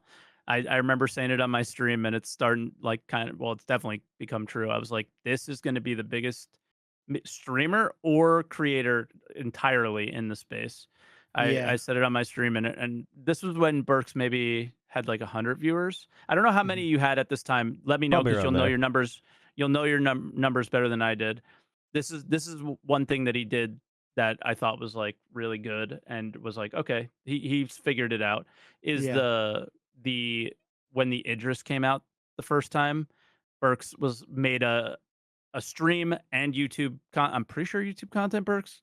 Yeah, of world first, we destroyed the Idris. And it was like, you know what I mean? Like it was just like all the the key things to like draw people in. And I'm like, he gets it. At the time, great idea. I think it was a great idea at the time. Bro, I'm embarrassed about that video now though, because it doesn't matter. No, 100%. I was riding the wave. No, you're absolutely right. It doesn't matter. Nobody else go was back doing and it. watch some of my first videos, dude. I keep them up there because it reminds me. Yeah. You did? Yeah. It reminds me where like I started, which was like absolute trash content. Like, I mean, like it wasn't so much that I was like trying to be gimmicky, but I just hadn't found my voice yet. And my pacing was different, and my microphone sucked, and like everything about it was like not good in the slightest. But those were also like the primordial ooze days of content creation where people are like, I don't know how to like pace YouTube content. And Yep. now it's like, you got to grab in the first 5 seconds, man, or like you lost them, you know? And like, yeah. Well, and like, dude, I just wanted to be different. You know what I mean? And try to create content that nobody else was making. And I felt like I was doing that. I definitely did do that. But it's like, I think that's where you start to like really build your voice, is when you find like your content creation, your niche, whatever. And like all three of us did. And then you're doing something that people aren't doing in a different way. That's my number one tip to people who are trying to grow their stream, is like, find what other people are doing well and do it differently. You know, like, don't go do a mining stream. Go do I'm going to challenge myself to earn this much in 5 hours, or, you know, if that doesn't happen, I'm going to do this for chat, or, you know, I'm going to go PvP bounty hunt, but I'm only going to use my fist, you know, here's my conundrum with that stuff. And like, I know that I'm not like a streamer personality, because when you say that, I think that sounds like a goddamn nightmare. Like, in my head, I'm like, when I play a video game, I want to enjoy my time and like do the thing that's fun. And so streaming, once it becomes like doing a thing that I don't want to be doing in a game, it may as well be any job, right? It may as well be work. It might even be worse than any job, because you're doing something that's going to like punish you when you fail and like do all this other stuff. And so I'm like, yeah, like, that's been the hardest thing for me to struggle with just content creation in general, is when I have to veer away from stuff that I'm enjoying to get the views, then I'm like, why am I even doing this anymore? You know? So like, I try my best to like keep it focused on that. But like, you have a personality where I'm like, somehow you can like make this a fun challenge and like get into it. I'm like, that is the stream, that is the streamer personality. And I'm like, once I noticed that was like the thing you kind of had to have to like make it with a lot of streaming style games, I was just like, oh yeah, okay, it's not me. Well, and that's the cool thing. I'll be the rage guy who's just yelling at the game. Well, it's so cool, man, because like, me and your content gets to be so different because of that, right? Like, you're this edited, you know, very commentary, very like, I'm showing people what they're missing or what they need to play, or like why they should be having fun, or, you know, why this game is fun, whatever. While my side is trying to make, you know, 6 hours of content a day interesting, right? And figuring out how to do that. And then now what I've been doing is moving into a more of a headspace of, my live stream is content for my YouTube. You know, my live stream is, so it's like, I'm trying to make and do things on live stream that I can also double dip, and which I'm sure you can appreciate, right? Like, I've seen the videos of you doing like piracy with AV1 and stuff. I really like that video. I know you did multiple. I wish it did better. The last one, I was like, oh, this is gonna be great, because I loved it so much. But I think it's just, people hate piracy, dude.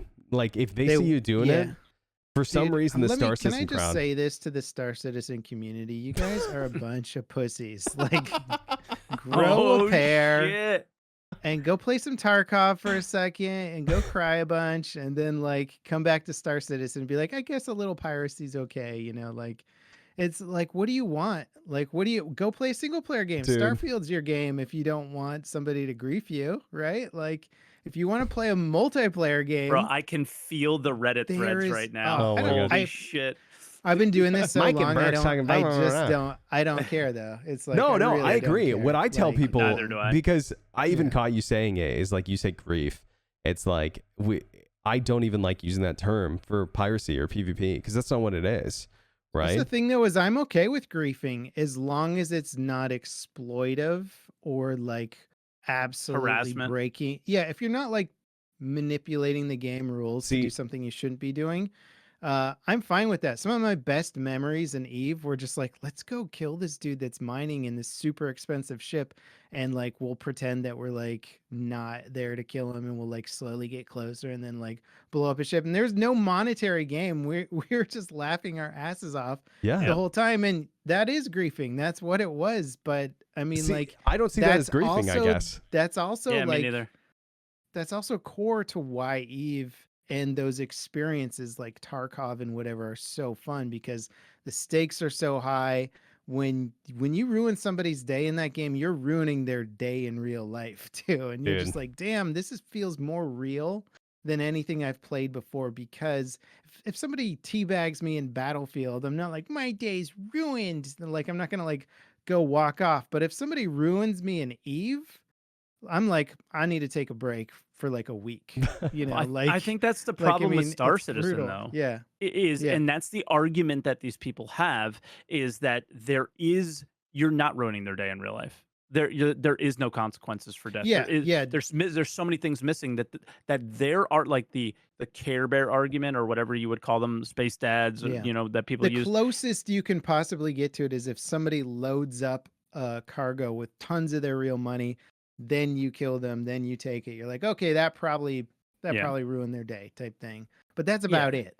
That's the about as closest you close can as you can get. get to it. So they always will argue that since there's no, I'm not losing anything, or there's no real value for you doing it, then you shouldn't be doing it. And like, that's It's the argument I've seen them make so much. And it's like, okay, well, yeah, but your Eve example is the same thing. There's no gain in you other than look, look at this idiot. We got him. Like, it's funny, and It's it was fun. It's fun. funny. I mean, I come from the FPS world, and if people think if Star Citizen ever becomes like a game that's good enough to attract your average Battlefield or Call of Duty player, you Forget better it. believe that there's gonna be 10 times the amount. Like the people Oh, that yeah. it's attracting right now are space dads who are Mm-hmm. relatively docile gamers, Oh, yeah. they're like, hey buddy, how's it going? You want to do some missions together type Anybody need some help? personalities. Yeah, exactly. I'm like, as soon as this game becomes good enough to be mainstream, it's got to be proofed against all that type of stuff. But what sucks is that we're playing such an unfit, we're so far into development, and yet we are so far from a universe that is even remotely reflective of what I believe their end goal is like, Oh, okay, yeah. when you got Pyro, you can have your lawless area, but that means that Stanton, the policing should go up like 20-fold. Like if you fire on another ship in like a secure area of Stanton, like the cops should show up right away. Like you should be ready. Like that's how it works in Eve, and it works really well in Eve. Like honestly, that game set the blueprint, and Star Citizen should Is be fumbling. following a lot of it. They should start from the Eve standpoint and then be like, how can we improve this? And instead they're like, they keep doing the like, let's reinvent the wheel thing and I don't disagree. Yeah. backtracking all the time. And you're like, cool, you should have just done it right in the first place. But okay, like, Yeah. Mhm. And I think you make a really good point with we're still so far off. Like it feels like yeah, it's a completely different game than it was 4 years ago when I started. Well, I guess yeah, 5 years ago when I started. Well, 5.5. But today, it still feels like we're so far away. And you know what I think is the number one thing between us and a finished game? It's not server meshing. It's not base building. It's not whatever. Locations, pyro. I don't care. Right? The number one thing that I think we're missing is reputation, actually. And reputation that matters. Otherwise, what you're talking about, consequences and stuff, will never matter if like you can go shoot up Everest Harbor and then 5 minutes later you can just go land there like nothing happened after you like walk out of prison. That doesn't make any sense. Or, if they did maybe a hostility system like Rust, where you have to power down your weapons when you go into an armistice zone, and then if you power them up, you can shoot. There's no hard arm assist, but now it's like the turrets are shooting you, maybe outposts get some turrets. It's tough though, right? Because Stanton's low sec, or it's supposed to be. it is. It is, yeah. That's why we have in lore we have the CDF, right? Or Civilian Defense Force for Xeno. Why wouldn't they just send like a UE javelin after him if it was a high sec? It's Crusader security and not the UE security or whatever. So sense. ideally you would see in like Terra, that it would probably be locked down. But if they built Terra today, because the AI is so bad that you wouldn't see those security examples that Agreed. Level was giving, Yeah. because Agreed. it can't do it. So Yeah. that's But another also thing that look at everybody's ArtCorp. struggling with. It's a ecumenopolis or whatever. Like, I think they can afford a fleet to go around and blow up I agree with some you. baddies, you know. And- But the server can't. It doesn't Around the make- yeah. planetary, like around the Yeah. planetary bodies, it should be high security. Yeah. I think Well, that's what also, like, embodies low sec. I haven't heard any of their plans for like upping station security, but like station security Dude. should be through the roof. I And yet agree. It is. any ship is like, let me just dodge your size 10 cannons because of course I will, because they're horribly designed for space combat if you really think about it. Like a station should have some sort of beam weapon that just insta-gives Completely you agree. if you do something stupid around a station, you know, like they should be 100%. like the safety zone when you're playing like tag or whatever, or Completely or agree. something, you know. They Yeah. tried it. They tried it's not quite what you said, obviously, but they tried like this hostility like level almost, is if you were acting up near a station, first a certain it would be a couple sabers that would spawn, and then it Heat was is some what they called it. hammerheads. Yeah, and it would get worse and worse and worse, but the AI was so bad it never actually did its The job. thing is, they don't need to like fly in it. Like the fleet stuff is cool, and I hope they can do it someday. But at least for station security, like They just just need put to some good, smash you. put some I beam completely turrets agree. on there. Put a tractor beam Make that 'em holds hit you scan. in place. Yeah. Yeah, a missile that you can't break the lock on. Whatever, like just something that's like an inescapable. You're guaranteed gonna die if you do Yeah. anything dumb around a station, because the things are huge. They have these huge weapons on them that look like they should be able to take out like a javelin or something if it comes by. Like a station looks like it should be able to win that fight in theory. I So completely it's just agree. silly.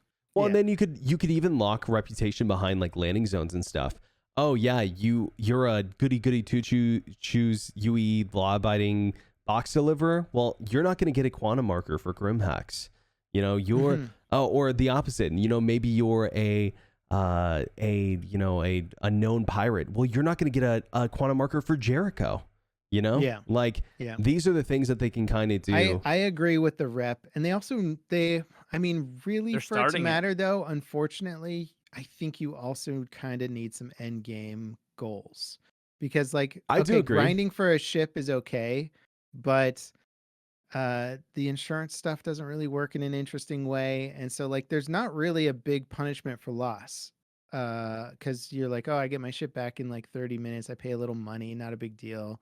Like money doesn't really have that much of a meaning yet in the game. Like it's kind of like once you get a certain amount, you never think about it again, you know. So like they really do need to start fleshing out some of those, like, okay, I want something in the game that's going to be really valuable and really hard to obtain, but it's going to improve my opportunities or what I can do, how good I am in combat, how many missions I get access to, whatever.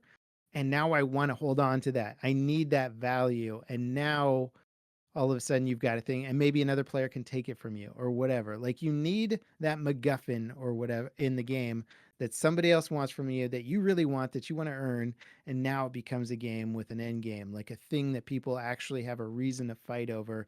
And it's exciting to win it, and it's devastating to lose it. And now you've got that personality in there, which I thought would come with like maybe more territorial stuff once people start claiming land or stations or whatever. But I think you can do it before that. Oh yeah. But they haven't even really talked about that, because it just seems so far off in the future at this point, where you're just like, they kind of like have loosely defined stuff, but all those loose definitions of stuff almost mean nothing. They Because keep it trying always miniature changes. versions with like Jump Town and things, but the thing is it's not this, Jump Town is so powerful poorly shield. designed too. Like it Yeah. really bothers me as an event. It's just such a terribly Dude, designed event. All of the events kind of they fucking They do suck now. suck. And it's like they were always great. did. They were great. Well, some of them were great in their first iteration, but then Because they were different and new, but that was it. but no, Yeah. I kind of You play disagree. any other and game, here's you were why. like, Here's why. Because the quality of the event has literally degraded since their inceptions, right? Yeah. Look at Xenothreat. Look at Jumptown. Jumptown has been getting worse, right? This Because is the of bugs, worst time. not because of the exactly. design. That's my point, though. Yeah. 100%. I think the design is in its entirety okay. I'm not saying it's great. It's okay. But it's like these issues with the game come up and make it worse and worse. But here's the worst part is if CIG wants to do like the fleet gameplay and the server meshing and stuff and have 1,000 people in a server, none of those events are gonna work anymore. Yeah. I don't know if you guys watched the video I put together that was like basically about how none of Star Citizen's design works at scale. No, but yeah, like, I completely agree. I put it together and it was just like, okay, let's like, because Chris talked about, he threw out some figure that was something like 30,000 people in like the universe, or guy, oh, man. he said tens of thousands of players. So I was like, let's take that at the smallest possible representation and say he meant 30,000 players. Now let's take it at the most advanced version of Star Citizen, which would be 100 systems. Let's divide that down. Now let's assume, which we know is going to happen based on like EVE Online, that most people congregate in some of the big hub systems, and then there'll be like 2 people in some weird fringe system that nobody cares about. So there's going to be a mass concentration of players. Like, so let's just look at like Stanton right now with like 1,000 players. Everything breaks completely. Your mission system, your landing at stations, your events, like every single thing in that, any terminal thing, you're immediately like out of terminals. And the hangars and landing pads, the way it works right now, you would like, you wouldn't have enough hangars for people to land and take off. There would be That's a huge the queue only at thing they've every addressed. single station in every single city and whatever. Well, they're gonna like instance it or something Correct. quickly. Yeah. That's the only thing out of all of this, though, that they've addressed. Everything else, Yeah. how Everything can it else possibly breaks work? at scale, Yeah. especially the mission system, which you already see breaking because you're like, oh, I'm going to deliver a box. And then somebody's doing a bounty mission and it spawns pirates over the box mission. They blow up your ship while you're like delivering a box somewhere. Yep. And you're like, why'd that happen? Oh, because they're spawning all the missions on top of each other because they haven't done anything to scale in the game yet. And so you're like, I just don't get it because they have this giant lofty vision, but why isn't the base game being built for the lofty vision? Why is it being built for 50 player servers? You know, I that's completely what it's being agree. built for. It's wild. You know, I don't get it. I've talked about this, and this is why I genuinely don't believe that server meshing is even needed for Star Citizen. Like the vision that people believe in, where there's thousands of people in a system. First of all, it doesn't even work, right? Like not because of what you said, because of like the laws of physics. We just can't get that many people in the same spot at the same time because of physics calculations, right? If 1,000 people storm Port Olisar, all of a sudden nobody's games work. The server's shutting down. You know, like it's not happening. Yeah. If they could come up with a dynamic server system to make that happen, 1,000-person battle, first of all, I'd be incredibly impressed. Second of all, it would be expensive as hell to like run that because I mean, you're talking about like they're going to be, and a lot of people think that this is just what they're going to do. But man, I don't think so. I think there's going to be hard caps and everything. I think that this scale that we're seeing today is close to the scale we see when the game launches. Genuinely, I don't think that they end up making we might get 10,000 people in Stanton, but it's only going to be like each planet and moon is going to be instanced. I think, you know, you only see 100 people. I think your point is totally valid and very plausible. Like it's very possible that they will not be able to do what they want. I will give CIG some credit in that they have delivered on some of the other tech that we thought was going to be like never Not possible. Yeah. They did it before other devs did it. Like the planetary stuff and everything is like, it is, even right now, it's still very impressive. It's even cool when you throw it up against like No Man's Sky or something like that. You're like, yeah, No Man's Sky is cool, but it looks like a cartoon and like it's very, very arcadey. Star Citizen, you're like, holy shit, like this is a real freaking planet that I'm like going through the atmo for. So they have delivered on some of that stuff. The procedural city planet, like that's crazy that they did that. Like it's really neat. They haven't done anything with it, but it is neat from just like a tech demo perspective. You're like, wow, I could fly around an entire planet that is seamlessly covered with buildings. Like nobody's done that yet. You know, they've only made like scenes. So they have done quite a few firsts already. So that said, server meshing is like probably 10 times harder than anything they've tried. And if they can do it, it'll be one of the greatest breakthroughs in game tech. They're not the first people to try and do more dynamic server stuff. There have been, I'm trying to remember, there's like a company that did like Spatial OS or something like that. I know who you're talking about. Yeah, they were trying to do that battle royale with 1,000 players in it. Are you talking about you're talking about Scavengers, right? Scavengers used it, and then there's another battle royale that another company. It looked like a crappy version of PUBG, which is pretty insane to think about, to be honest. And but they were promising this 1,000-player battle royale, and a bigger map and all this stuff, and they were going to use the Spatial OS tech that Scavengers uses and other stuff does, and so they're not the first people to think of this, and I really do believe that server meshing and what I would call, or I would brand, would be like mega games, is going to be the future of gaming, because there's just so much more you can do when you're like, well, what if we didn't have a cap on how many people could be in this world? What if we didn't have a cap on how many AI we could throw at you in this situation? Like, those kind of things are going to open up gaming to new opportunities, and the first devs to really capitalize on it are going to have those PUBG level hits on their hands, where they're like, holy they're going to be shit, the WoW. We have 3 million active players right now. This is insanity. So like, without question, devs should be heading that way. And I think CIG has the best bet of achieving it.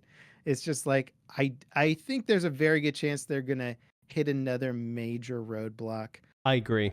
They already did. get to yeah. I mean, that's where we are I don't right mean now. like, when I say major, I mean like, we need to backtrack and like refix some major strategy. By the way, whenever I said I don't think that server meshing will come in the way that people think it is, I didn't mean that as a bad thing, you know? Yeah. In fact, I kind of love Star Citizen at the scale it's at right now. And the reason why is because I hate the idea of super orgs. I think they're really dumb. Yeah. I think that they can just run and bully everyone. It's really stupid. So if they have to split up into groups of 50 in order to like be effective, I'm totally fine with that. Right. And I like it that the little guys, like groups of 3, groups of 2, a solo player would be able to be successful in a universe like this. Right. What's that pirate game where you go around in pirate ships and like Sea of Thieves? Sea of Thieves, I think, is a good example of what you're talking about. I've talked about this. Yeah. We've Berks talked about this. I think Sea of Thieves, I think that DayZ are great examples of what Star Citizen is doing, but Star Citizen's doing it better. They're the same content delivery methods though, right? You don't really feel bound to a certain path or anything. And I think Star Citizen does it the best. If there's server meshing, because this is, remember before people really knew what they were going to do with server meshing, everybody was like arguing about what it was going to be, and we all kind of had different sort of ideas about it until they really more concretely explained it.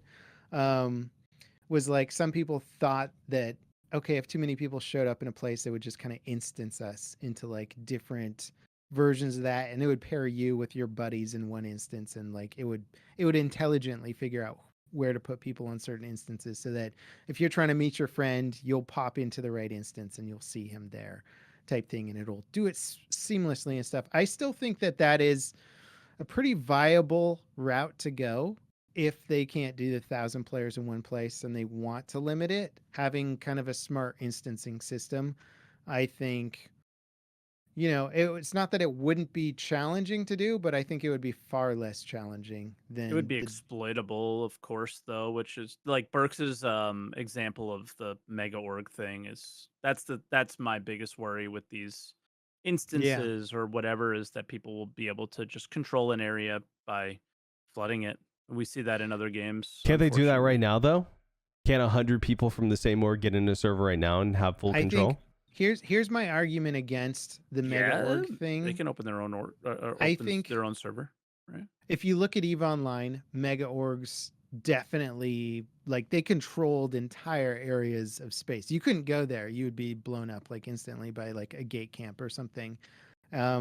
But there are ways around it, and what's nice about Star Citizen is, like, and what Stanton has shown us, is that space is big. It's as big as you want it to be. Stanton could be the entire universe easily. Completely You could have 30,000 people in Stanton as long as you had enough destinations and stuff to do and to go to. Yep.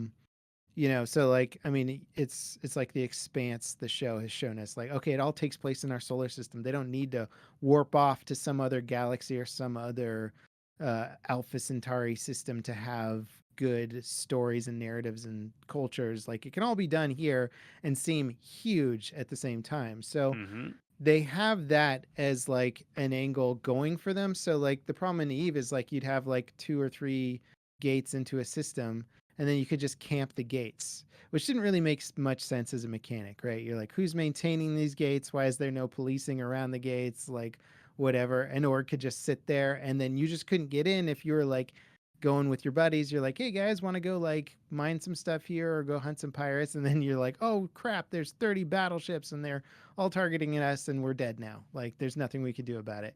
Like, Star Citizen, especially the way they talked about discovering wormholes and stuff like that. I like that concept where it's like, okay, maybe there's major jump points to get to other systems, but then there's also a billion other tiny secret ones where the smaller groups of players can get around and move around and do these smaller ops that don't really attract the attention of the big orgs, or they can do it secretly because the systems are so massive and have so much stuff to do in them, where it's like when you go out and do belt mining right now, you're not going to a jump point that everybody knows about.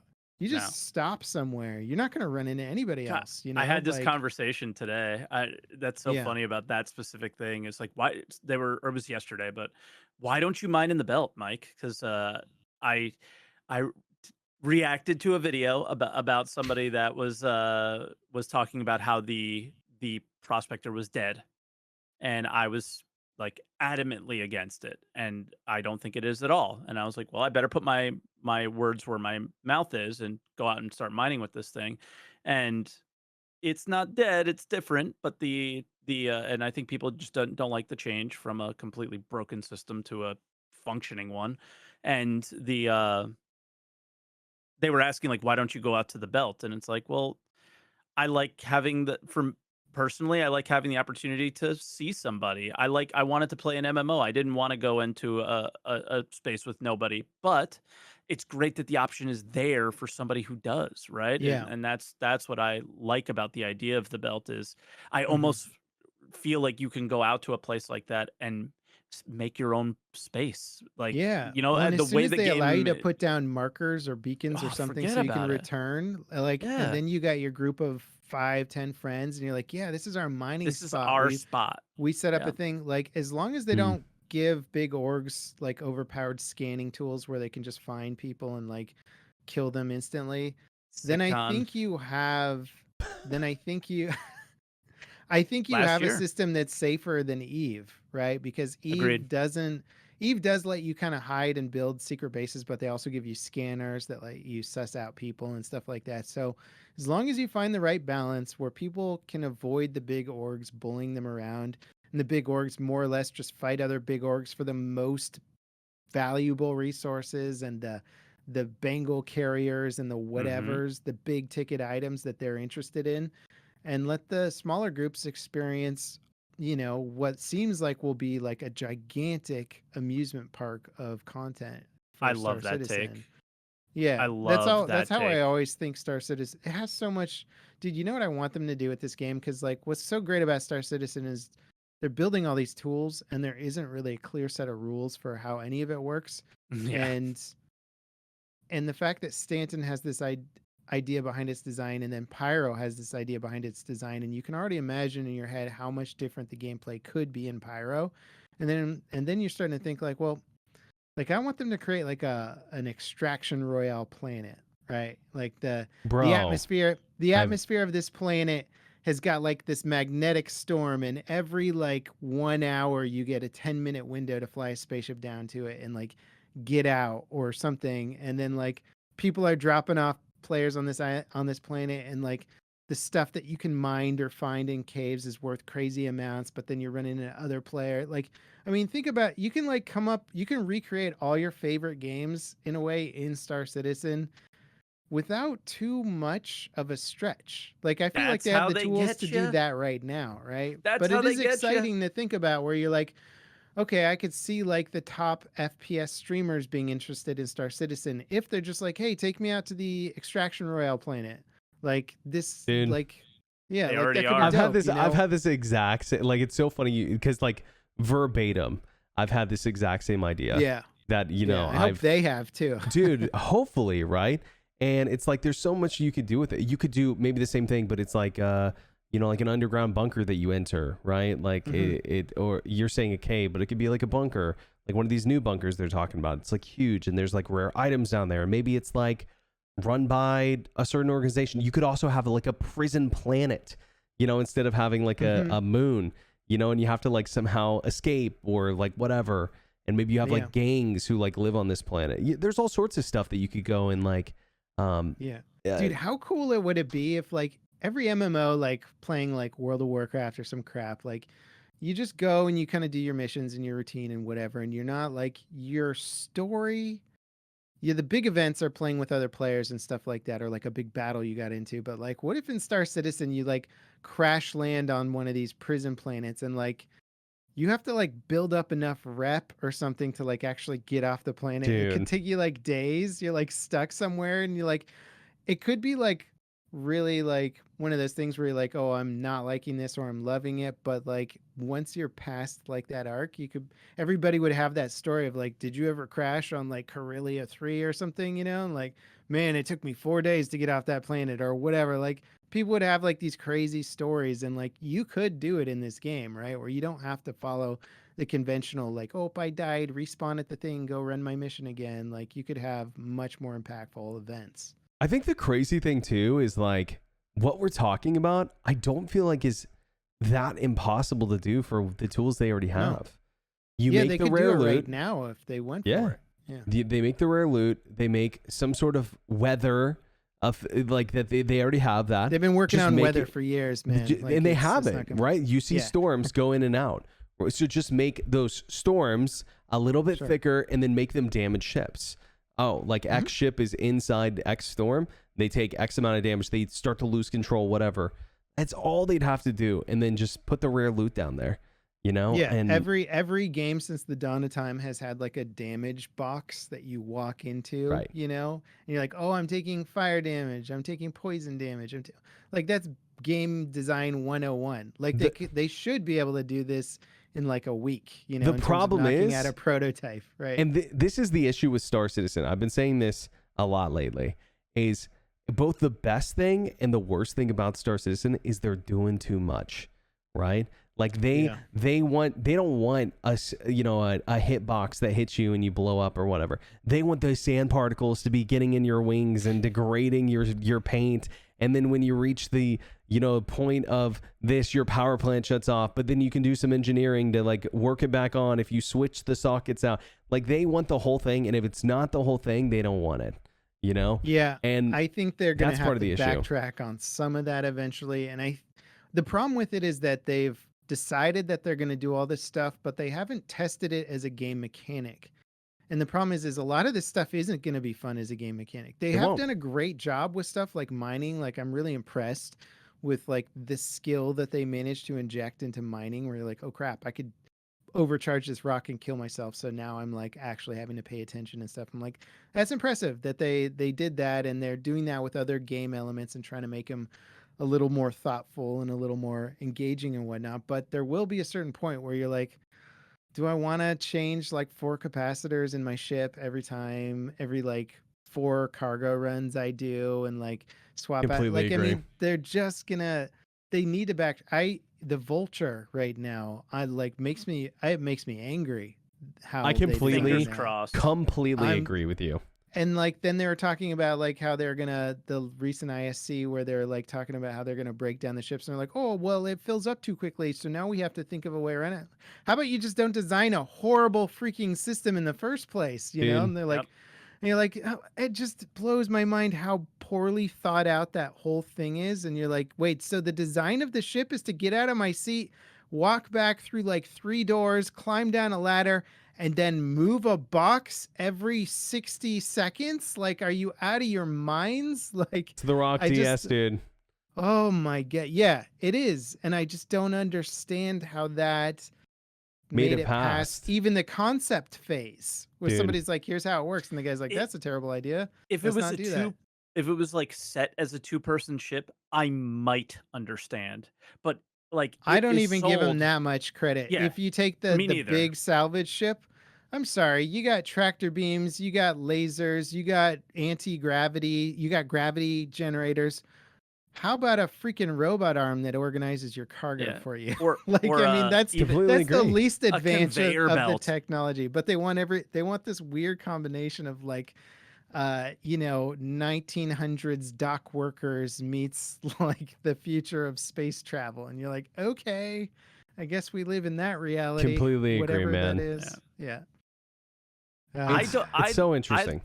I personally like moving boxes around, but that ship is one of the worst designed things I've seen as well. And like, just fingers crossed that because the boxes are filling even faster now with this thing, that they go, all right, we got to do something about it. And like, that is like your saving grace. But at the same time, how do we get there? How do we get there? I don't understand how we got to where we are now, because on paper this stuff should have been nixed. Like, if I was explaining my concept to you of how the vulture is going to work, I would hope that you guys would be like, so hang on, like there's going to be like a little yeah, like why wouldn't it just auto stack, or why am I not filling up a tank of stuff and not even bothering with boxes? Like, what? I don't understand why this would in any way, because, and then you look at the reclaimer, which has got these two little box expensors and like this, you're like, no way on, like, a garbage truck has a better storage system than the reclaimer. Have you ever seen those garbage trucks with the robot arms come out the side? They pick it up, and they throw it in, and then it auto compacts, and then it goes into the big thing on the back, and there's one dude operating the whole thing. You're like, just make it like a garbage truck, the stuff that we already have. Like, it's just so frustrating sometimes. And then you got the community out there that's like, I like going back and moving boxes. I know, I'm like, great, man. Star Citizen's going to be the best. You only have to go back like, there every 2 boxes. I'm that one of those kind of guys. I do like that. Like, I don't mind it for cargo gameplay. If you're running a cargo ship and you want to manually load and unload, fine. But I don't want to do it 600 times. I don't want to do it 600 times. Like, that's the difference. And the even worse is that the community will defend the bad placeholder, because these are all still placeholder, and that's the argument they're always going to make. The worst thing about the game in progress thing is people are like, I like it, and they're like, this is not the end goal, and people are like, but I like it, and like, I see devs fall into this problem so many times where like they release a game that it will not ever hit critical mass, but there is a small contingent of people that like the mechanics for it. And then they're like, oh, we're afraid of upsetting this small contingent of people, so we're never going to change the mechanics that will keep our game from becoming successful on a mass scale, because we're just afraid of upsetting the very tiny hardcore player base that we have. And I hope Star Citizen has the balls to actually do some good game design. It's and tough, not listen to people. Well, it's tough because sometimes they do, man. Sometimes they do make decisions that upset the community that you guys are talking about, right? Like they'll make transitions in gameplay and stuff, like this update, for example, the piracy update, the bed logging, right? They had to have known that was going to upset their people who are traders and the people who are anti PvP and anti piracy and stuff, but they still did it, right? Or removing hard arms zones from stations, right? Also another big deal. And doing others. So sometimes it feels like CIG has an iron fist and they're like, we're doing this our way and we're going to make the game that, we promised we were. And sometimes they're like, oh, well, we don't want to hurt anyone's feelings is sometimes what it feels like the line. And what I think it is I just think it's like different devs doing different things, know? You're probably right about that. I mean, there are over 1,000 employees now. Yeah, such a big project. So you're like, well, these guys don't entirely have a good picture of what they want to do, so maybe they're listening to the community more, and then these guys over here have a really clear idea of what they want the gameplay to be, so they're sort of taking your feedback, but more or less they're like, just wait and see what we do, and then then we'll listen to maybe a little more or whatever. So I know for a fact the piracy stuff was very much community involved, like with the developer that was working on that stuff. He was talking to pirates, he was talking to cargo haulers, and he wanted to make sure that both got what they wanted. And I think it was heavily But Mike, weighted towards pirates for now. But yeah, when are pirates going to have more risk? with your reputation thing. So I think that's the most important thing that I think we'll get a good That's the look question at they that. always get. That's like Yeah. that's what they always say. They're like, But well, we'll get it. it's not fair It's because coming. pirates have no risk, which they kind of do, right? And they've got to play No. smarter than, well, they kind of do. Nobody has risk. Nobody well, has risk. Let's say relatively to where the game's at, right? Sure. They've got risk. And the other thing is that they oh man, I forgot where I was going with that point because you interrupted me, Mike. No, it's okay. My bad. Nobody has risk. Yeah, nobody has There is risk. none. Nobody has risk. I think when they reputation need the comes into play, policing, there they might need be. the NPCs. I was just gonna say- they need all that stuff. I was gonna say piracy is the most logistical gameplay in the game right now. Like 100%. it doesn't This is get so any cool. more It's- logistic. Yeah, what doing happens that, now- doing that piracy with Avenger 1 was like the things that we did in it were kind of amazing. Like it sucks that some of the guys committed suicide, which is so wild to me. I'm like, why don't you just fight us? Like they're like dead in the cockpit. Like Yep. but some of it was like, okay, this guy committed suicide. His ship's hovering in atmosphere right now. We had to like blow open a door, then like do this crazy thing where we like kind of inserted one ship to another, jump out the back, go in, take it over, take it up to space, then tractor beam all this stuff. And it was like, this is really cool. Like this, it's kind of janky because it's, you know, it's working around the crappy mechanics of Star Citizen to an extent. But even at this state, it's more involved than most other games. Like I would say, like Sea of Thieves is like kind of a more refined and like this is how these sequences are supposed to work. But the magic of Star Citizen is like, I don't think this was exactly designed to work just like this, but we're making it work. Like it is the sandbox in both the scale and the mechanics in a way. And that injects a lot of magic to it. And it is really exciting seeing that for the kind of the proto version of piracy coming. And then you're like, well, I wonder how those docking ships are going to work, you know? And then you're like, oh yeah, we'll wait 3 years before like docking boarding gameplay comes in. But Check yeah. out what's happening with us. Like the things that I'm into obviously are like the mining and the salvage and the cargo things, but I also love PvP always. Oh, dude, So I've I'm always pumped for cargo too. I like both sides of the spectrum. Like check out I watch Euro Truck Simulator streams because I just find them really relaxing. I'm like, Yeah. I just enjoy this. I'm like, I want that in Star Citizen. When that dev said that he was a big Euro Truck 2 Simulator fan who was working on the cargo thing, I was like, please, that's please, Elliot. just I'm yeah, very close that with made me Elliot. so excited. We are in, trust me, you are in the best Okay. hands when it comes to Okay, this. so you probably, if you know any behind the scenes stuff, I'm sure you can't talk about it, but this is like my one main thing that I want from cargo stuff. Not my one, but I like will my say main thing. I know nothing when it comes to this Okay. because I don't want to know. Okay, well, Elliot, if you're watching, because Mike's gonna link you to this, I want quantum travel to be interesting because as a cargo hauler, you're gonna spend a huge amount of time in quantum space. In Euro Truck Simulator, it's interesting because you got to keep your truck on the road. You got to move around traffic. You got to Speed change limits. lanes. You got to get off at turns. You got to change highways. Respect the speed limits.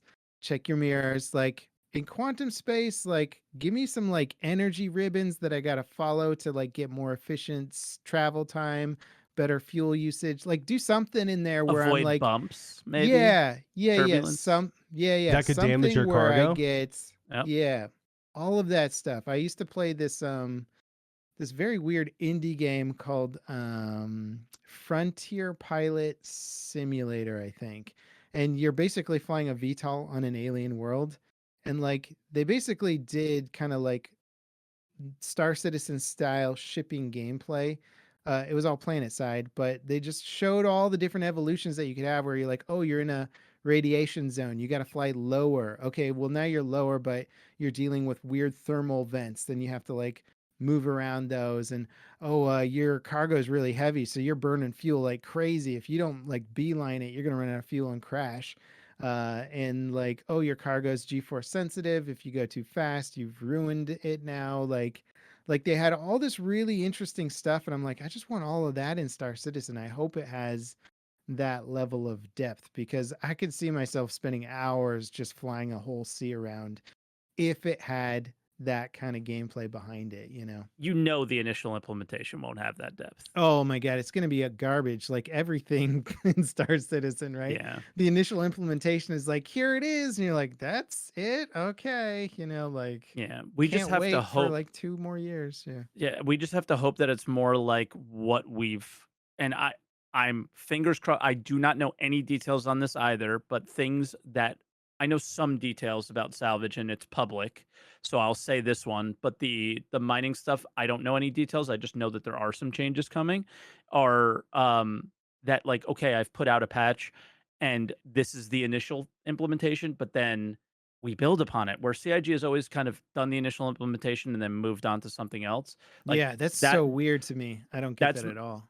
me neither, but that's my only request for cargo hauling, is that you do the initial implementation stuff and then you add to it and make it more Yeah, interesting like consistently. every patch for the next year should be like a cargo update, right? Yeah. Like, Should be here's reputation yeah, and cargo consistently. Every single patch should be yeah. more things touching on those two things are big for me.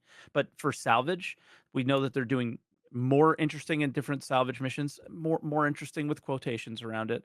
And salvage always had this bug where the amount of cargo boxes on the ships that you found was wrong. Either 0 Oh, or just a interesting. couple.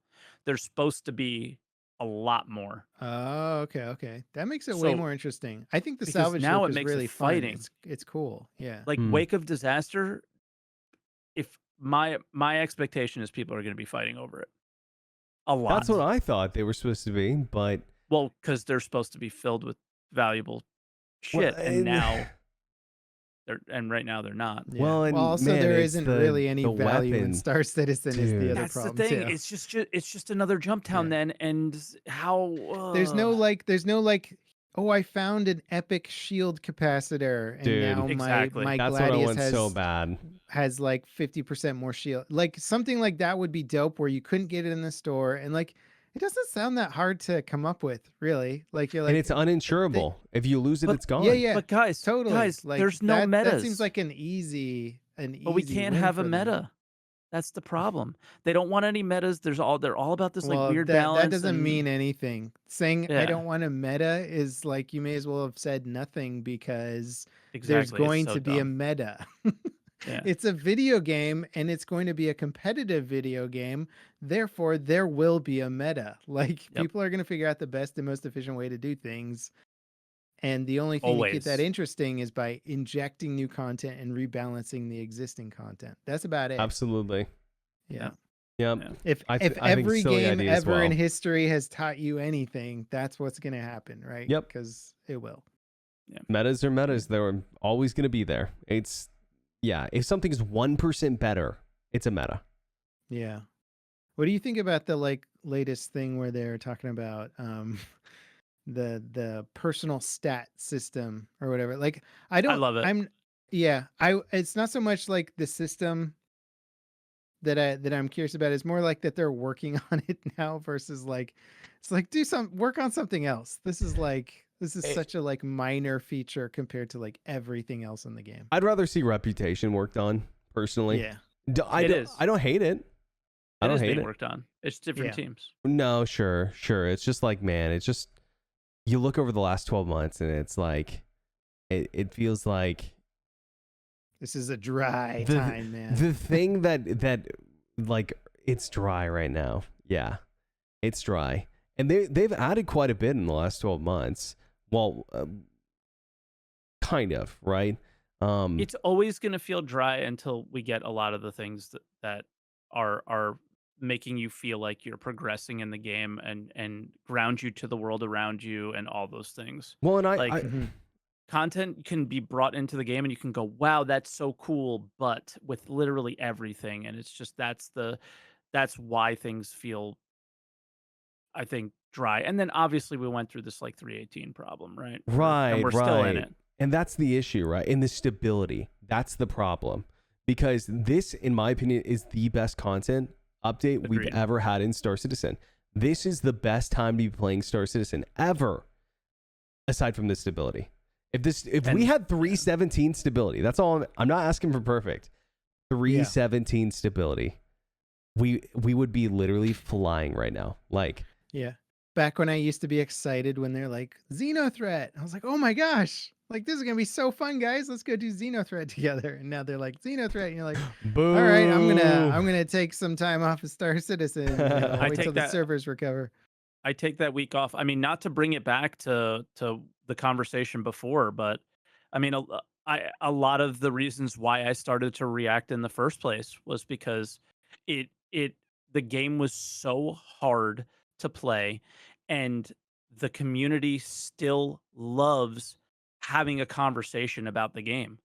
And I'm just sitting there like, my React channel's name is Salty Mike Reacts. That wasn't the first name of the channel. The first name of the channel was like Salty Mike 2. I wanted it to be live stream highlights of me playing the game. That was the intention of that channel.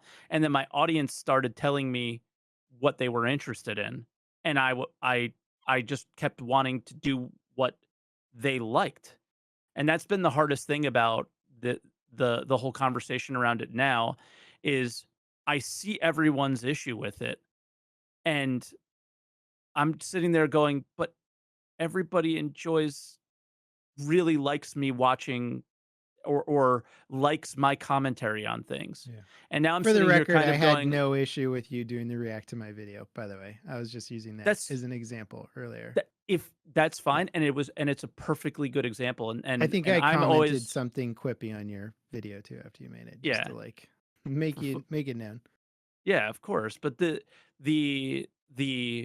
like, I'm not getting defensive here about this, because for me, this is like, I want to hear what other people say. I've had a conversation with another content creator about it that I'm not going to name, but everybody has given really valid points, and I see all the problems with it. And then the biggest thing that I'm struggling with is, well, everybody in the Star Citizen space, like, the conversation we're having now is like, how the fuck do we make content in this game? How do we play? Berks has kind of found you got to have insane level of patience to do it, but he's found a way. I'm finding my ways to play the game as well, but at the same time, it the I've never had more fun and never had more, uh I guess, organic growth coming over from YouTube in without with something like this. So it's like, man, I'm doing all these things that are working,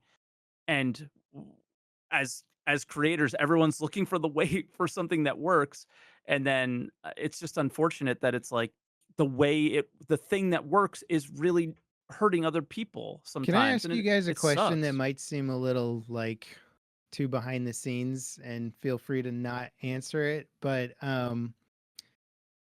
so like I could never be a full-time Star Citizen content creator with the game in its current state.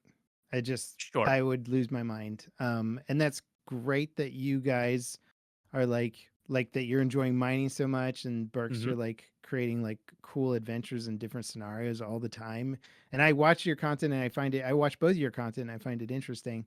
But like, say your jobs were anything else other than content creation, would you be this dedicated to playing Star Citizen, or would you just be playing a myriad of other stuff? Absolutely fucking not. And I've chance. I've been honest with my stream about that.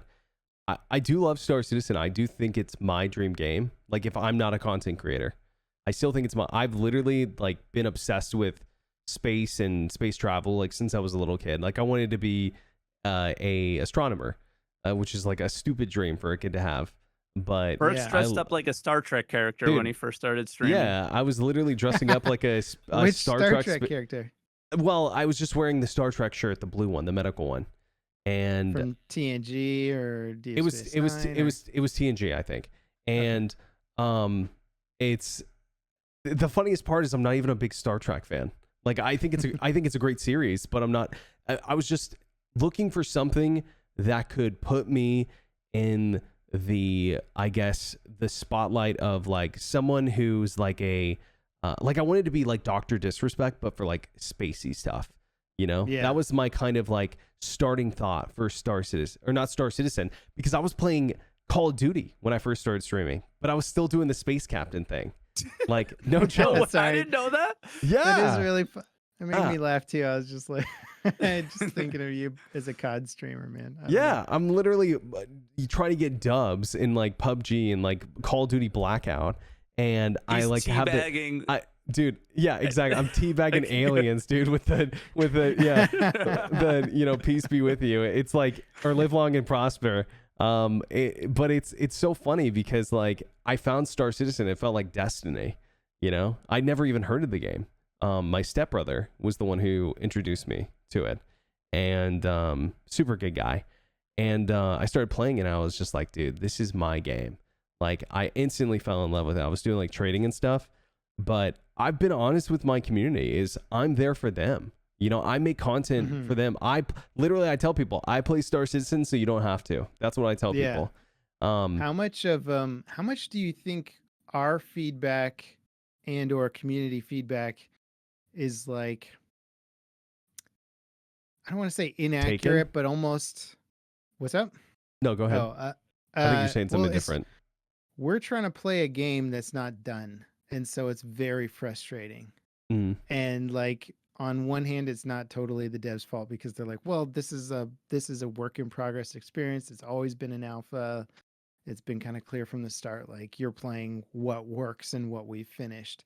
And so we're playing like this, like, Frankenstein barely it's sort of forming itself and nothing works right because it's not a finished product, So like, I don't know. I just wonder how much of our feedback is like, is it even like worthy giving that much feedback at this point just because the devs are so far off from where they want to be, in terms of what the product is? Because we're like, like this doesn't work. And they're like, yeah, well, our plan to build to scale was like, we're going to do that after we finish this. So like, we know it doesn't work at scale, but like how much of our feedback is stuff that they've already considered and whatever, I think it really depends on what you're giving feedback on. So things like the flight model, things like combat, I think all those things are super, super relevant, and that is the most frustrating thing about the time it's taken for them to action that feedback and them going to Squadron 42. I think that has been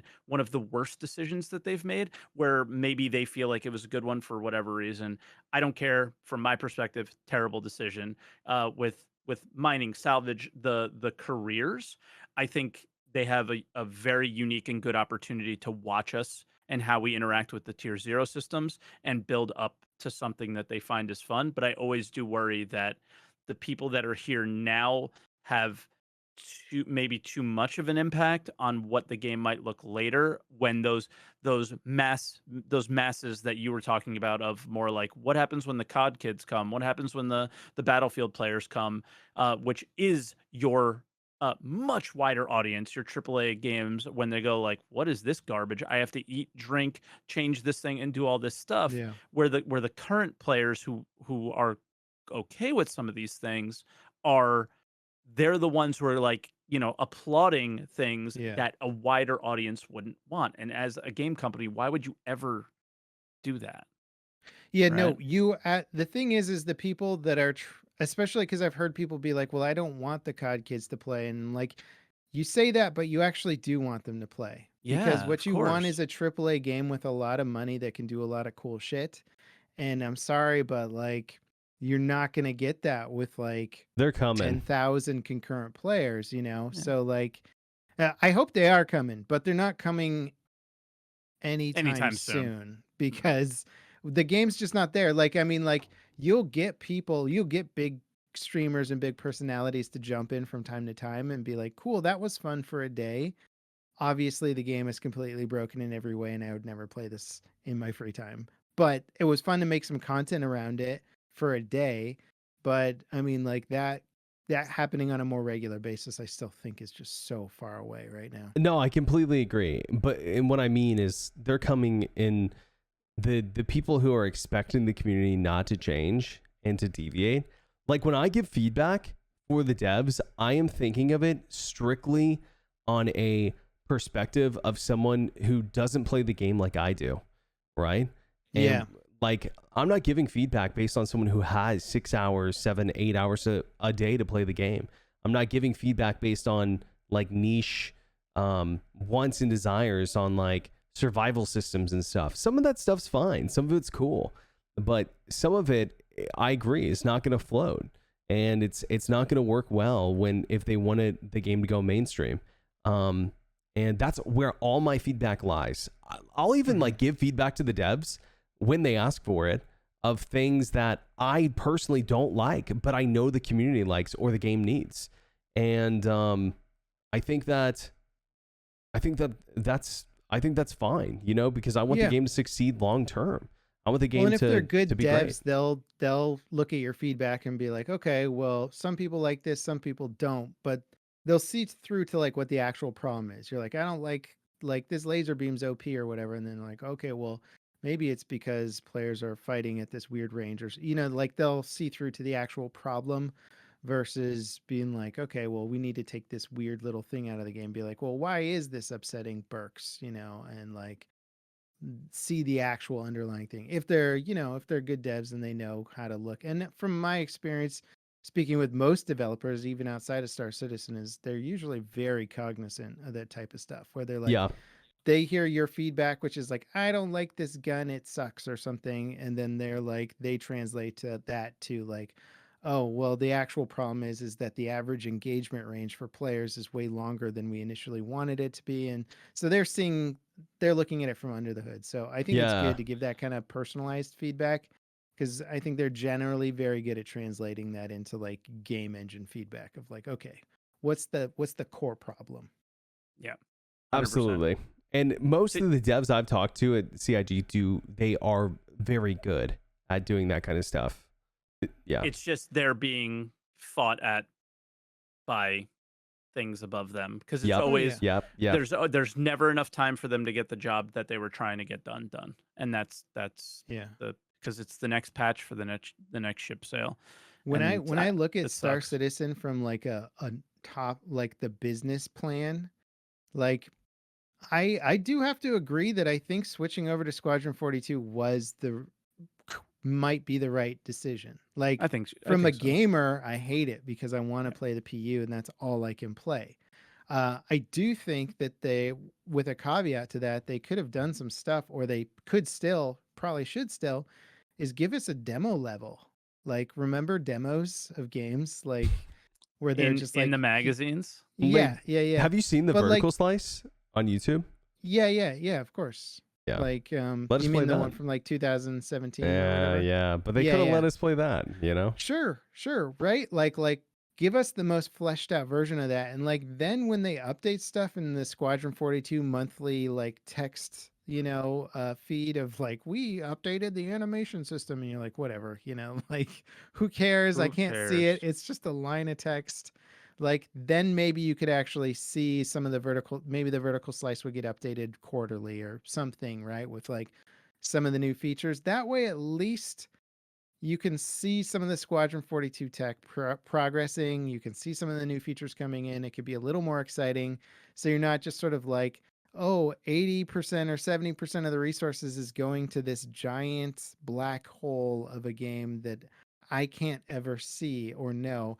And all of my ship sales and all the money I've put into the game, which is based on really just playing the PU, is going into this project that I think will be cool, but it's not really why I'm funding the game, you know? And like, so I think that's one of the fundamental problems right now is like, I don't think it's supposed to be open development, but it's not open development. Yeah. I mean, I don't think Star Citizen is a scam, but you can argue that it's pretty scummy what's going on with the money coming in and what it's coming in for and where the money is actually going to. But I totally agree. They have to put this thing out. It was definitely one of the first things, you know, it was kind of Squadron and then this.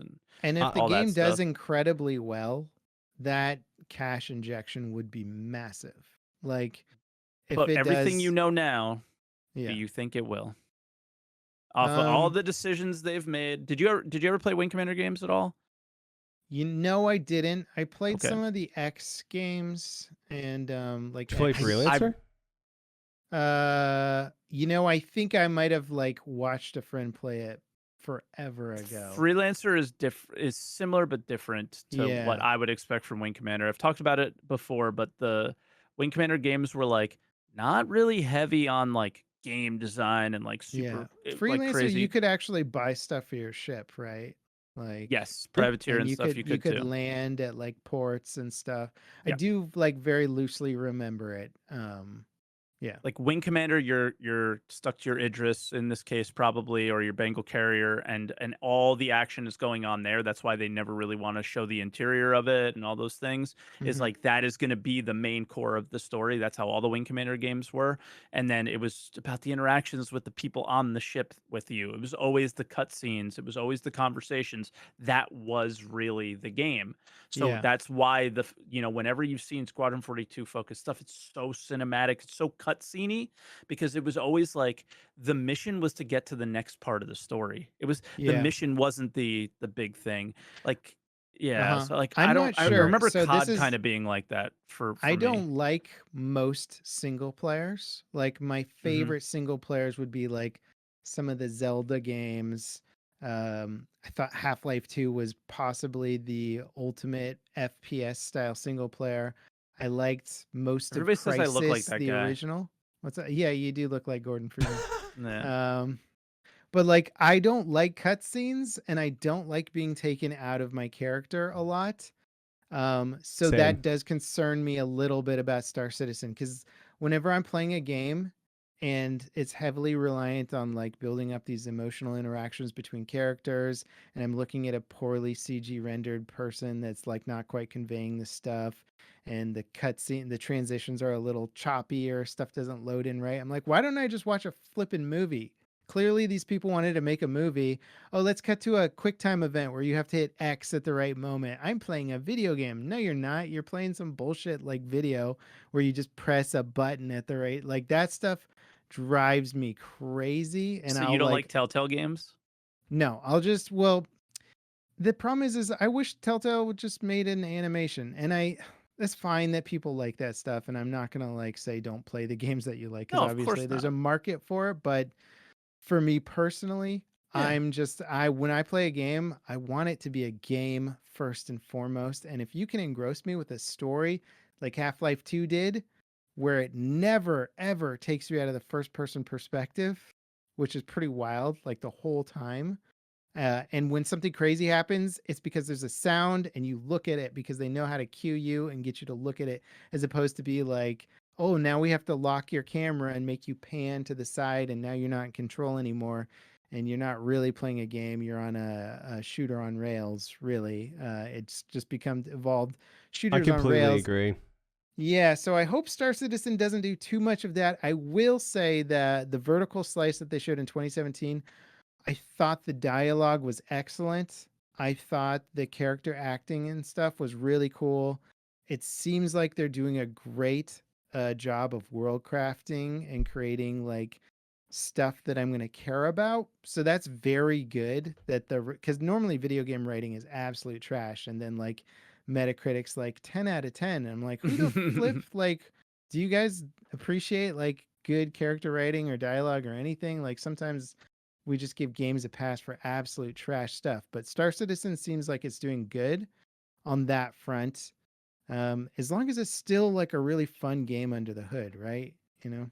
Yeah. That's where I'm like, Squadron, I don't know how fun of a game it will be, but for the way that you talked about cutscenes and stuff, I think their intention is to keep you in the first person and to not have those like very Yeah. abrasive things. So that aspect I think you'll love, but I I have did like the no vertical expectations. slice. Like I Yeah. thought it was neat that you go into the briefing room and then you see the whole brief stuff and like Yeah. the actors talk to you in more realistic ways. And I was like, that's cool, you know? Like I do like We'll that. see. So Yeah, We'll see I on like it that. too. I guess level at CitizenCon we'll have to do a little update or something. See if they drop Yeah, another I have vertical no slice. I'm just Yeah, kidding. we'll let you know, Mike. We'll Thanks. let you know how cool it is. We'll FaceTime you in or something.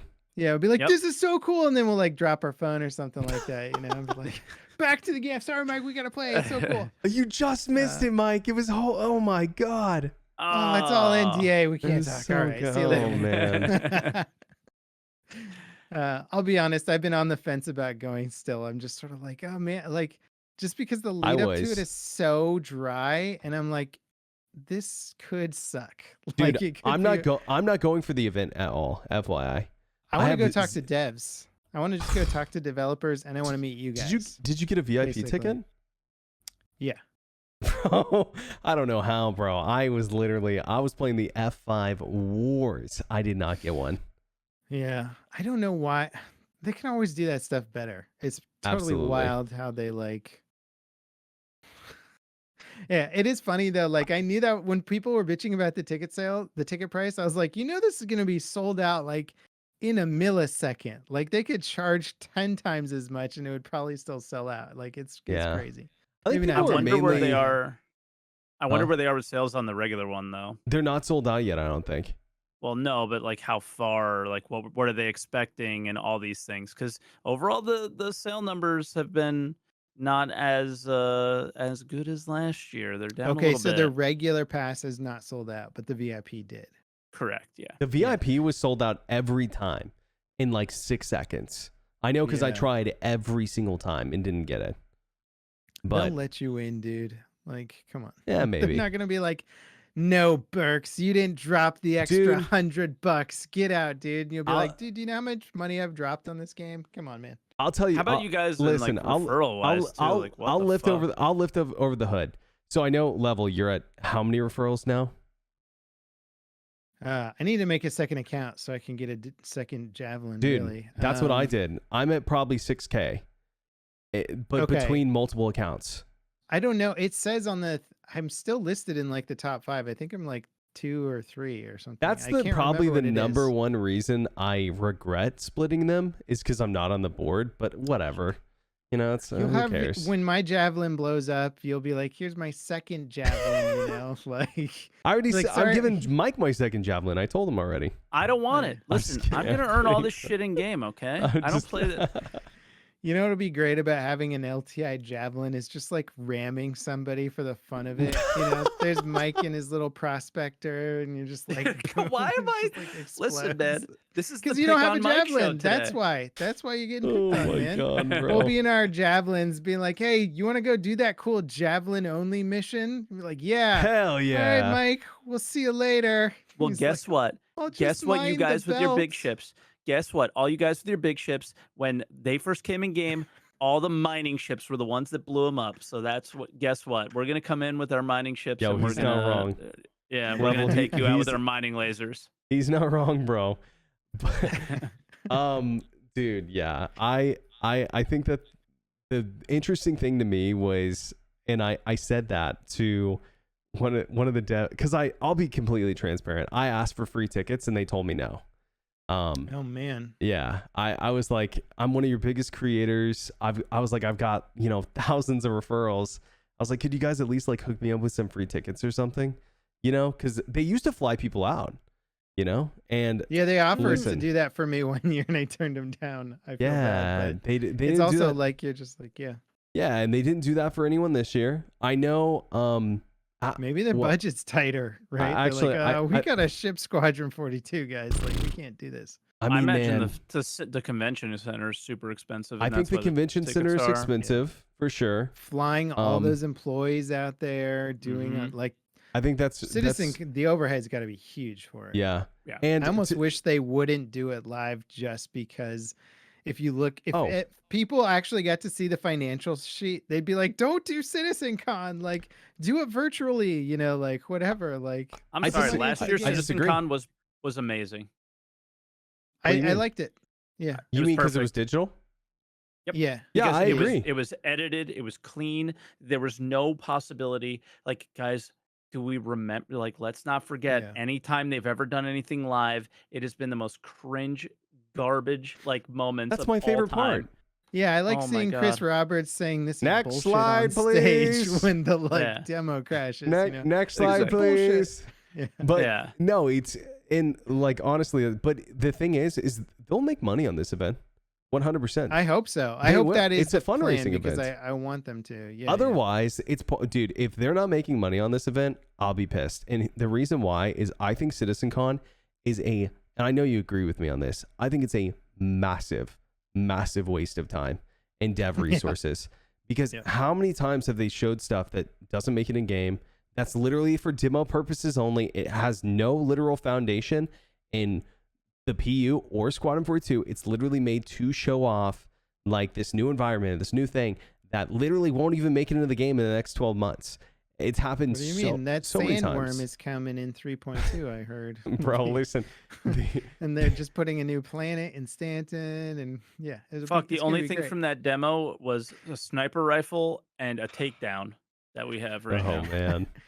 And then, dude, have you seen the takedown? Dude, they're so desyncy. It's just, and that's a stability Are they really problem. doing But that? Yeah. I don't like takedowns, man. Like I don't either. I think that you shouldn't be yeah. able to do them.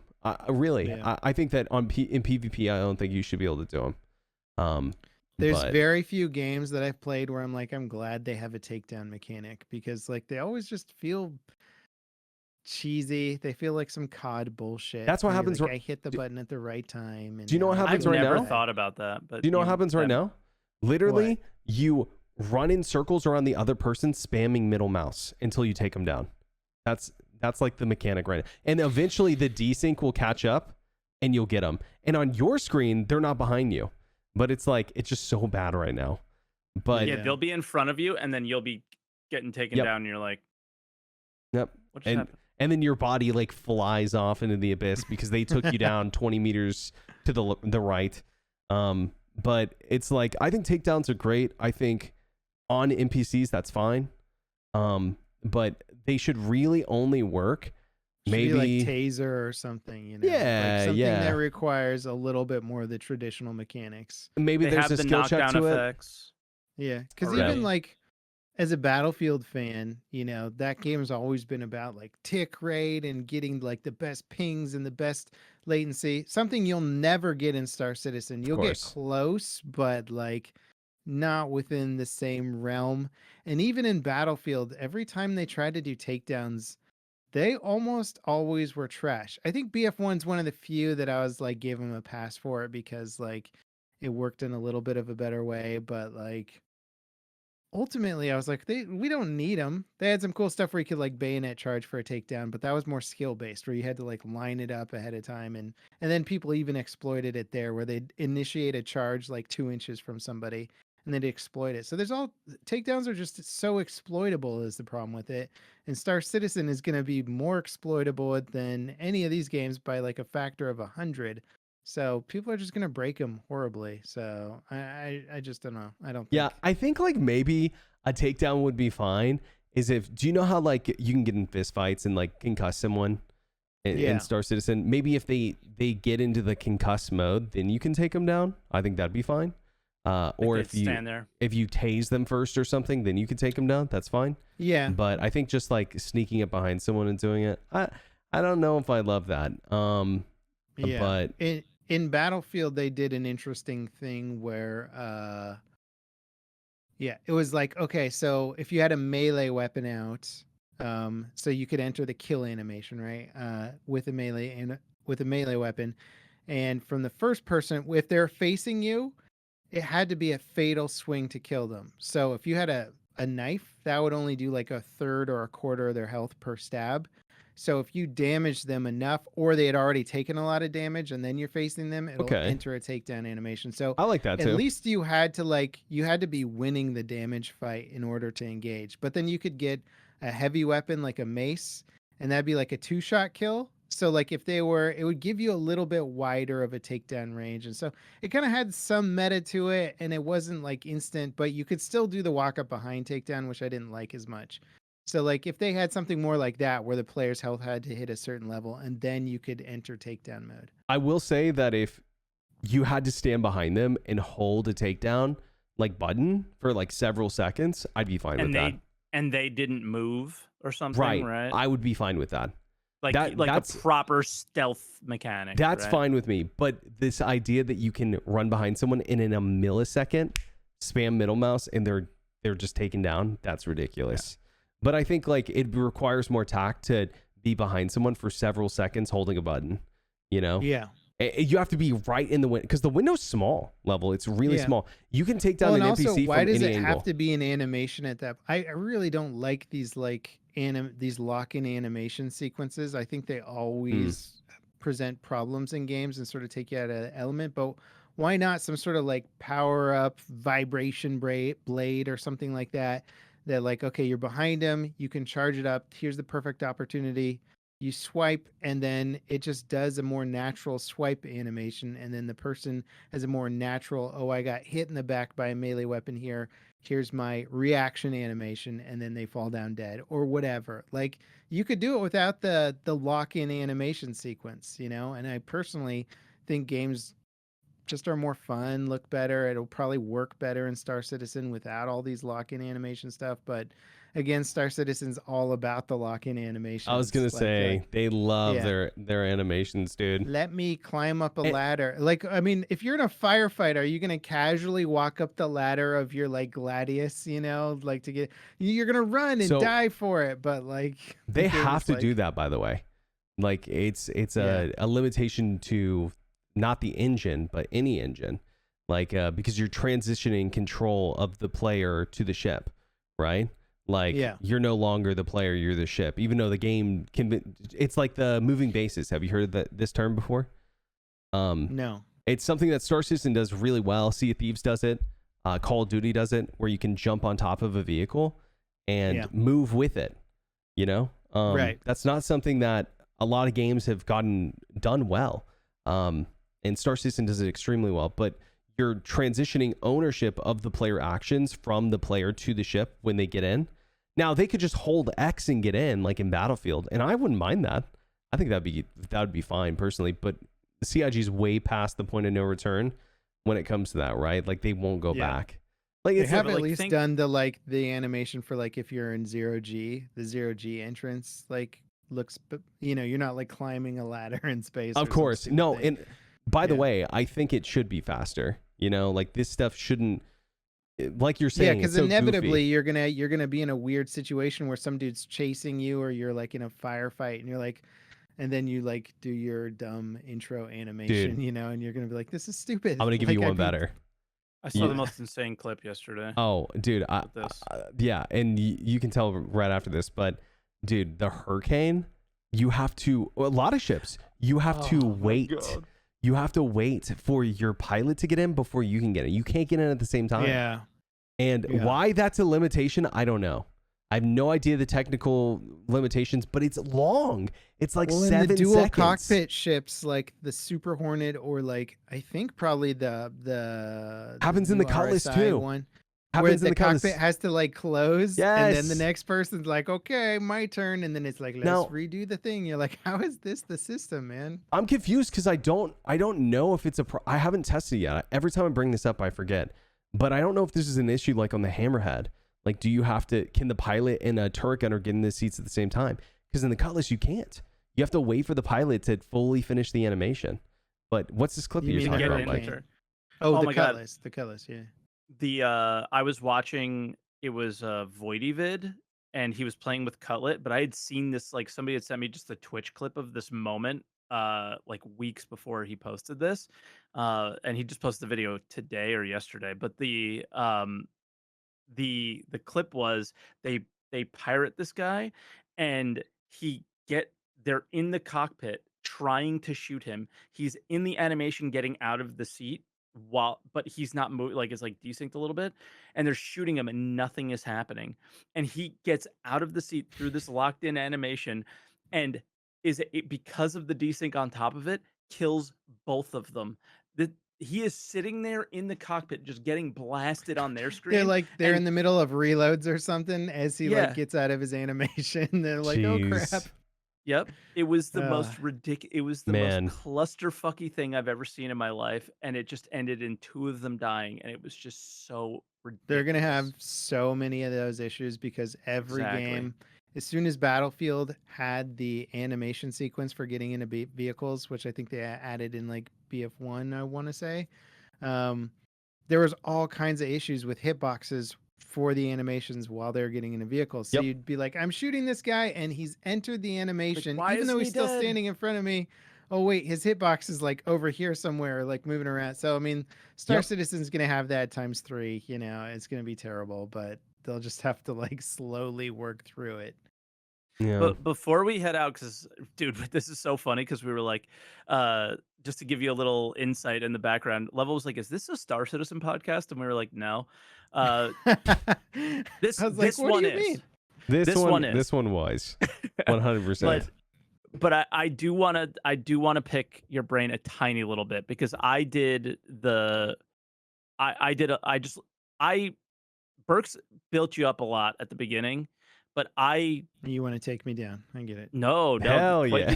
the quite the opposite. Like you're one of the first creators that I came across when like I was thinking about becoming a creator. So like I've looked up to you for many, many years. I remember your YouTube intro, like that was the I thought the coolest one and I wanted one just like it And my and all green these things. text. Do you remember Yep. that? Yeah. Dude, okay, so when we were thinking of I haven't even told Everybody Berks has green this. text now. I felt like I was the first dude to do it. I was like thinking about it, and then I saw now like every video on the internet has like the exact same green text font.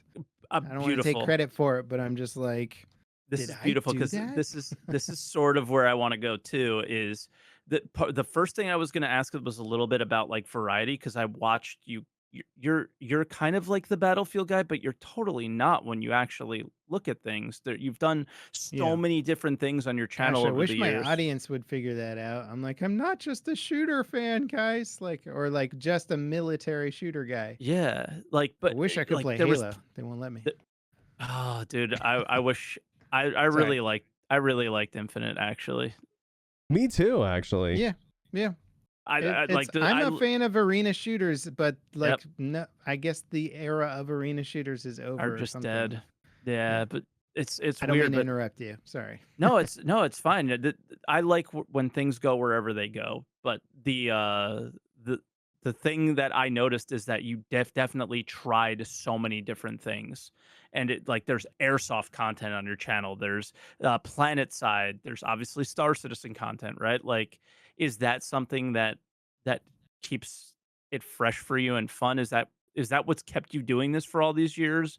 Is kind of experimenting and is it still really like obviously I can hear the frustration in your voice of having to be the Battlefield guy a little bit, but the like talk to me a little bit about that because obviously Berks and I've been streaming for a really long time, but you talk to us about how we are stuck in and doing what we're doing a little bit, and I don't know how you do it is what you said to us, and for Yeah. me I've seen you be able to branch a little bit and stuff like that.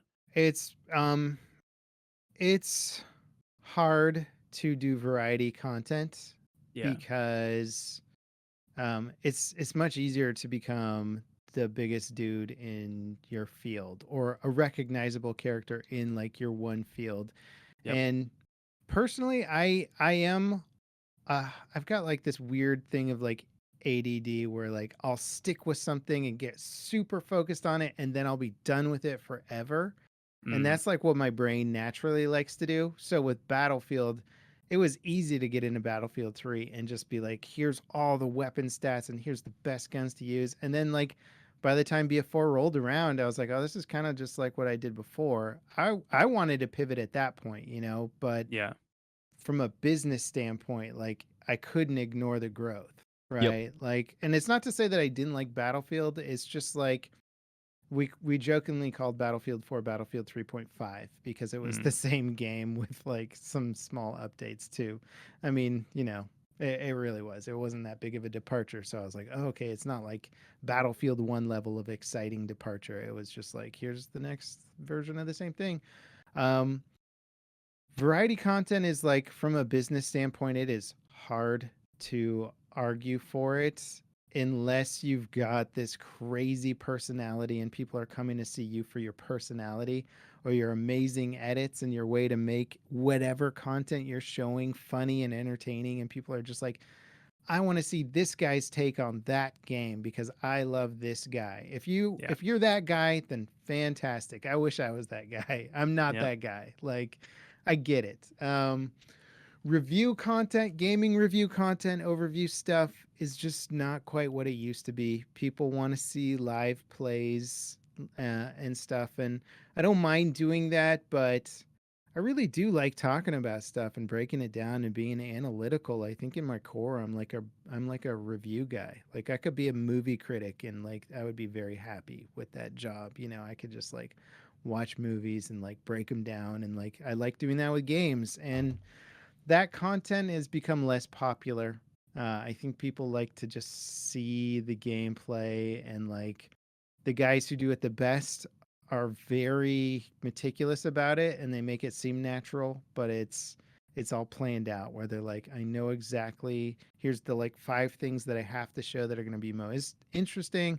I'm going to start you on the most interesting thing and make it seem like I just happened to start recording while this was happening, but like half the time it's a VO after the fact, you know, or something like that. Like, there's too many, Of course. lots of that. I don't really mind it that much. I mind that people don't know that it's happening, because I'm like, how stupid are you guys? Like, you think this content creator just happened to start making live content while all the most important things happened in perfect sequence right after that? Like, no.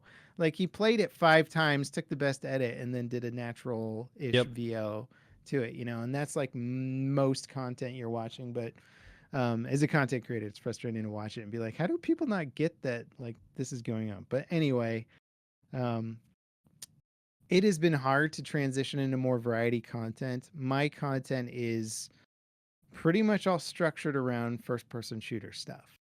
And Star Citizen, it's really wild, but Star Citizen's weapons look realistic enough to the point where my audience is like cool with it. But as soon as I start getting into anything, and it's kind of simmy, like, right? Yeah, it's simmy. There's tactics to it. It has all the basic shooter elements. Like, it's the core stuff is there. But when I start branching out even a little from that and like play something like the that's got too mining much stuff with us, right? Like, how did that go? Yeah. You know, I've one of my mining videos on Star Citizen did really well, but I don't think it didn't do well at the start. It did well after, like, through SEO views and stuff like that. It's not my audience that's watching it. It's like other people watching it. So, and also, so when I started, this is a really core component to it too. When I started YouTube, the viewership was based around a huge portion of it was based around your subscribers. So like the way the interface was set up, you'd log on to YouTube and like your sub feed was the main thing, and it would point you to your sub videos, and that's what people would watch. So getting lots of subscribers meant a lot.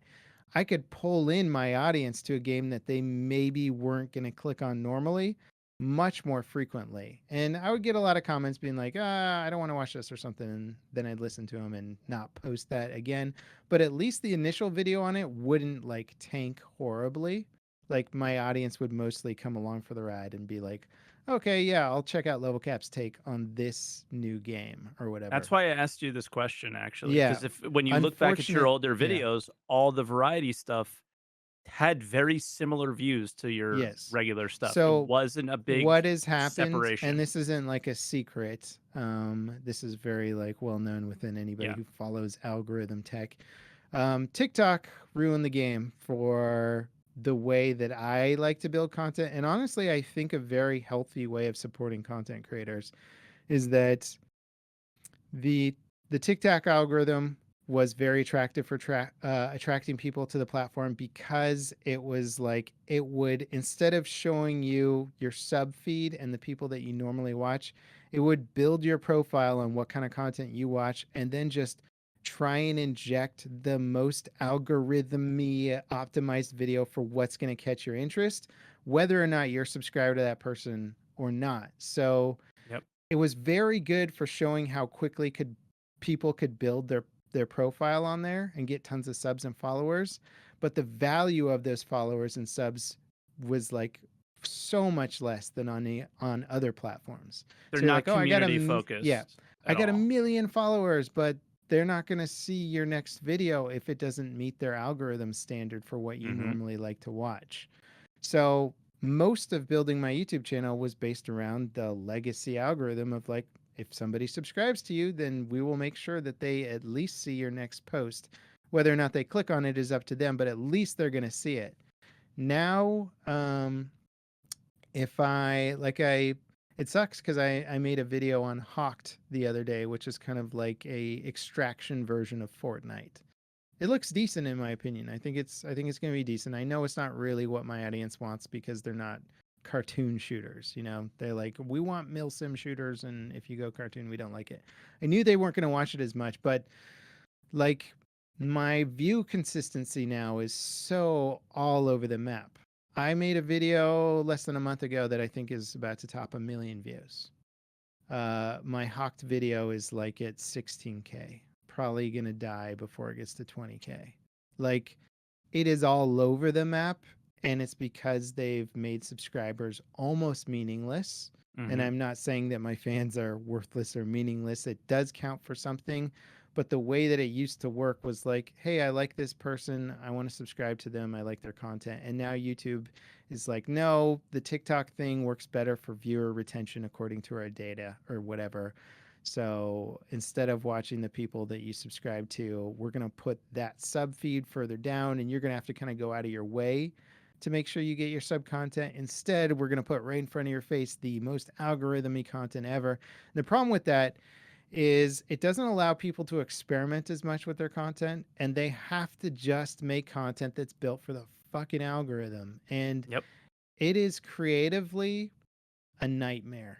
It's a nightmare situation because now all of my titles have to be like, I can't believe, or like, can you, like this crazy thing, or like some bullshit like that. And then my subs are like, I hate your clickbaity titles. I'm like, I fucking do too. Stop clicking on clickbaity titles. Like, and then we won't be having clickbaity titles, but it's fueled by the goddamn audience who's then complaining about like the clickbaitiness. And it's like, you're driving the algorithm. It's like, and the, it's not going to stop until there's like some sort of like legislation against abusive algorithms or some shit. But like, I don't see that happening anytime soon. So doing variety content is tough, and you really have to like just experiment, keep experimenting and trying. And it's the age old thing of like, I think some of my best content is my least viewed content, and some of my most viewed content I spent the least amount of time on. And we talk about this all the time. That's the plight and the pain of being a content creator, where you're just like, and the ones that I hate are the ones that I know are going to do really well. And I'm just like, this is just going to do well because everybody's talking about this right now and they want to know my opinion on it. So I'm going to make it right now. And I put very little effort into it. And now it's like tons of views. And then I'm like, some more nuanced video where I'm like, gosh, it'd be really cool to talk about the relationship of blah, blah, blah. It's like, nobody watches it, you know? So I'm like, oh man, it sucks. The stuff I enjoy making the most gets the least views. Not always, but a lot. Same, dude. Same. We talk about this all the time. Yeah. It's the videos you want to do really well, that you love and you sweat and cry and put your, you know, your heart and soul into. Those are the ones that get, you know, for me, that's like the 5K, you know, views. Or dude, I mean, sometimes I'm even lower than that, but it's like they don't have like these random videos that, like, I had a 6-minute video go out about me saving this guy from pirates, and I didn't even think that the, you know, title or thumbnail was like that insane or whatever, and that one's about to hit, you know, like 120,000 views, which is that's a lot for me. But it's like all my other videos are just, you know, not doing that great right now, and it's just, it's tough because YouTube's doing what's better for the global platform in terms of their numbers. Like they know what's going to benefit overall viewer retention. But for the content creators who are trying to build a career out of making entertaining content for their platform, it kind of, it promotes, it sort of promotes growth of newcomers to the platform, which I'm a fan of, you know, like there should definitely be a way to break in and like get recognized, but it also makes that growth less meaningful. Yeah. So Sure. like it's pretty rough. It basically makes doing this full time much more difficult. Like I've got almost 2 million subs, and I'm constantly guessing and struggling with trying to make anything that's outside of the very main focus of my channel do well, you know. So in a very roundabout way to try and answer your question, Mike, it's hard as shit to try and do variety content. I wish it wasn't. I I feel think like you have to make another channel, you right? can Like yeah, you can you either just make make another multiple channels. channel Pop, pop, pop, pop, or pop. you can like I don't know if that's the right strategy, you know. Maybe it is, maybe it isn't. Maybe YouTube's going to change their algorithm in another couple of years, in which case it's the wrong strategy or it's the Yep. right strategy. That's the freaking nightmare Gotta of working adapt. for YouTube. Yeah, because they're like, oh, we changed the formula, and like I mean, doing this for 12 years, I've gone through multiple ad apocalypses where like my revenue dropped by 50% overnight and didn't recover for 6 months, you know, like that's the kind of bullshit you got to weather. So like imagine somebody who's like, I'm going to go full time, and then they get hit with an ad apocalypse, and you're like, Hello. they might have to like go back and get their job again. You know, like that. I've seen people do that before. It's like it's pretty rough working for this platform. And because you're not technically an employee and all this other stuff, they don't have to adhere to any of the like things that would maybe make your life semi-pleasant. Yeah. Yeah, dude. But I think you can strategize branching out. And I think you almost have to do it mathematically because we're all working for the formula. We're all working for the algorithm. You go, okay, well, what if I inject 10% variety content?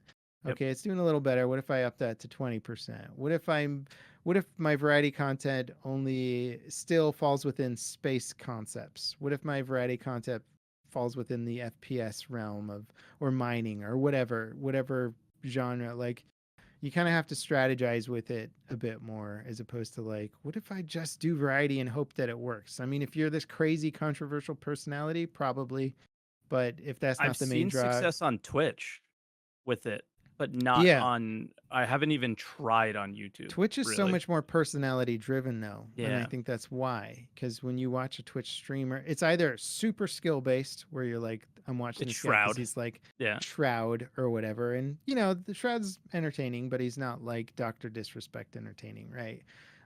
So it's like you got those two things going, but it's mostly personality or booby driven on Twitch, right? So yeah, I know Berks likes to get his Hey, listen, dude. I it's love a good hot tub hair-driven. stream. yeah. Absolutely. Berks's channel is very hair driven. Dude, the hairs. We almost got the hair back too. It's almost back. It's coming. It's almost back. I shaved my head for like a streamathon thing for like a big goal. Was oh yeah. So yeah, that's popular. That's popular on Twitch is the like donate a certain amount and yeah. I mean it was definitely worth. It was insane, but that's awesome. Yeah. That was probably the best my variety content's done too, is during that. Yep. But sorry, go ahead. Yeah. I was just gonna say it sounds like we're coming to the end. It's getting pretty late. It's been probably our longest podcast. You guys, we should let people know that you guys started later for me because I had to take my kid to like swim practice and then put him to bed. I'm like, all right, guys, let's podcast. And you're like, I good. honestly can go for longer, but I was looking at you level and I was like, he's looking like he's had enough. So I was like, I'm feeling like it's probably a decent time to stop, but I could keep going sure, for a little the while. old man card on me. Why don't you? You know, I'll it is pull it. funny. The very first time I hopped on just Discord with morphologists, like, and talked to him for the first time, I think we talked for like 5.5 hours. And I watched that, and it was just like, it's like I gotta go to bed, man, because you can talk. I mean, it's fun to talk about this stuff, and the thing about content creators is like, it sucks because the people at the top make it look like we live the most luxurious, wonderful lives and all this stuff. And it's like, I was thinking about it the other day, and it's like, if every person who had subscribed to my channel had given me $1, I would have made so much more money ad revenue wise than I actually made from ads on like YouTube. You know, it's like, people think it's like, oh, you got 1 million subs, you must be a millionaire. It's like, no, dude, like not even close. Like, you get 100,000 views on a video, that could be like 200, $300 depending on how well that monetizes. Like, it's like, what is worth captivating an entire stadium or two full of people? Like a couple $100 apparently, like not that much. It's pretty wild. Yep. So like, I don't know. Yeah, I think the reality of content creation is, I like that you keep it real, Berks, with your bed in the back room, you know, so that we can still see that that you're a bit destitute. You're like, just so you know, I sleep right over there, guys, you know. And Bro, this is it's my couch behind me. Is it your couch? Okay. Was it your bed at one point? No. I'm the one with the okay. bed. I did sleep My on bed's it. behind me. I swear I thought it was your bed. Maybe it is your couch. It though, kind 'cause of, the I way guess framed. it kind of looks it kind of looks like a bed, honestly. Like, Oh, I thought it's it was, got like I thought it was your bed. a chase, Which is yeah. fine. I'm not bed shaming anybody who streams in their bedroom. No, But like, not at all. yeah, it is just that thing where it's just like, oh yeah, these huge content creators, and it's like you got to be in the like top 1%. Oh yeah, to be like living the high life. And I'm not saying I haven't done well, but it's been a struggle the whole way. It hasn't been like easy sailing. The best years I've been working 18-hour days, and the worst years I've been working 50 or 58-hour week plus, you know, and like I'm still putting in 50 hours a week at least. And that's when my channel does the worst, you know. So I'm just like, I feel kind of like a slave to the system. Same, still. dude. Same. I think that this is what we talked about the last couple of weeks, which is, you know, as content creators, you just got to ride the wave. You know, sometimes it's good, sometimes it's bad, but man, we're all just still trying to figure this out. Really, it's none of us really know what we're doing, even this far in. It's because they keep changing the damn system. Exactly, and I think that's one of the biggest things is you either adapt or die. Some people don't adapt ever, and then you just kind of sadly see them dwindle off into nothingness, which it's fine. Some people just, it's not for everyone, right? But it's like, if you want to do this long term and you want to do it well, you got to learn how to adapt, and obviously you've learned to do that. And it's sometimes what people don't realize, speaking of luxury, is that sometimes you're going to do stuff you don't want to do, and that it feels repetitive and boring, and you've done this 100 times, like for the same video. It's you know, Battlefield 3.5, whatever, right? But that's just part of the gig, right? Is giving people the content that people want. Even if it's not the stuff that you enjoy the most. And right? at the end of the day, I don't want to make it sound too doom and gloom. I think it's easier to bitch to other content creators about it because we go through the same stuff. But for people watching, if I truly didn't enjoy what I did, I would do something else. Like, I'm lucky enough to have a skill set where I think I could pivot okay into other careers. But I do really enjoy being a content creator, and like I'm constantly working on ideas that excite me, and that kind of keeps me engaged and motivated. And even when they bomb, I'm sort of like, all right, what's the next idea? You know, like that was a fun idea. So it's like watching you guys do this. Actually, I was kind of like, man, I really want to do a podcast with my buddy Matimio. So we're working on. Good luck on that. So yeah, I was gonna ask about Matimio because I watched I came into Hardline. That's when that was my first Battlefield game. I know, ridiculous, but that was it. And I just remember all the videos with him, and I didn't know if you guys still hang out and play and all that stuff. Was he, when we went mining together? Was he with us? No. I don't think so. Okay. No, I brought Matt in a couple of times. You know, it's really funny. Every time I play with him, one of his fans is like, when are you going to get like Matt back into Star Citizen or whatever? And I'm like, I don't know if it's quite the right time yet, or if I can inject enough exciting stuff for him yet, because it's too orchestrated right now. What I don't like about it is, like, if you want to do piracy, like when I did it with Avenger 1, he had guys on like 7 different 37 servers looking for, and like, I'm not gonna do that to like I just don't like have that in me to like orchestrate these huge things. I don't want to do it. It's way better to like join in on those experiences. Yes, right? For sure. I'm happy to join other people, but I just like, I don't want to like do all this preamble to having fun, right? I get I get resentful by the time we get to the event. I'm like, screw this game. I shouldn't have to do this much work to have fun. Man. Like, I'm done, you know? I agree. Yeah, and you know, on that note, actually, I appreciate all the stuff you've organized, Berks, because I have joined some of your stuff. And also Mike, like with the big mining op that you set up, which I was like, holy shit, I didn't realize you're going to like do all of this stuff for us to go mining. There was like 20 people involved, which is cool. I wish the game didn't make you guys do that so that we could just all absolutely. Like, you could like call somebody up and be like, "You want to do this cool thing? Sure, let's go do it," and not have all that preamble stuff behind it. And hopefully that's where it's heading, right? But we'll have to see, One right? day. Citizen Con, right? We'll have to see. Yeah. Mike, we'll face all you that in. behind that. We're gonna. Yeah. The brief we got on like the behind the scenes screen stuff that we get to see. I mean, I guess we can't talk about it because the NDA stuff. No, but, you know, yeah, like, don't. Not here. Yeah, the fact It's that all we right, get guys. I'll to message play you halfway after. through Yeah. Squadron 42. Yeah. I'll just be I'll just be lazily reacting to it at home.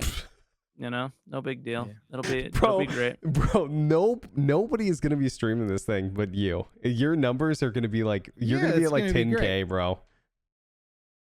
He's like, we're gonna be tired because we're gonna stay up late every night, and then we're gonna like be at the actual thing and like be falling asleep when one of the devs is like monotone describing their boring system behind the scenes. Oh my God, it's gonna bro. be. No, here's the thing. If you guys watch my live loose. stream of the last Citizen Con, there is a point where I'm like this in my chair and my eyes close. And in that moment, I snap back because I'm like, I almost just fell asleep. I'm not going to be the guy in stream who falls asleep. But this damn Citizen Con almost put me to sleep. It's when Chris Roberts and the other 10 are just yammering on in circles about stuff.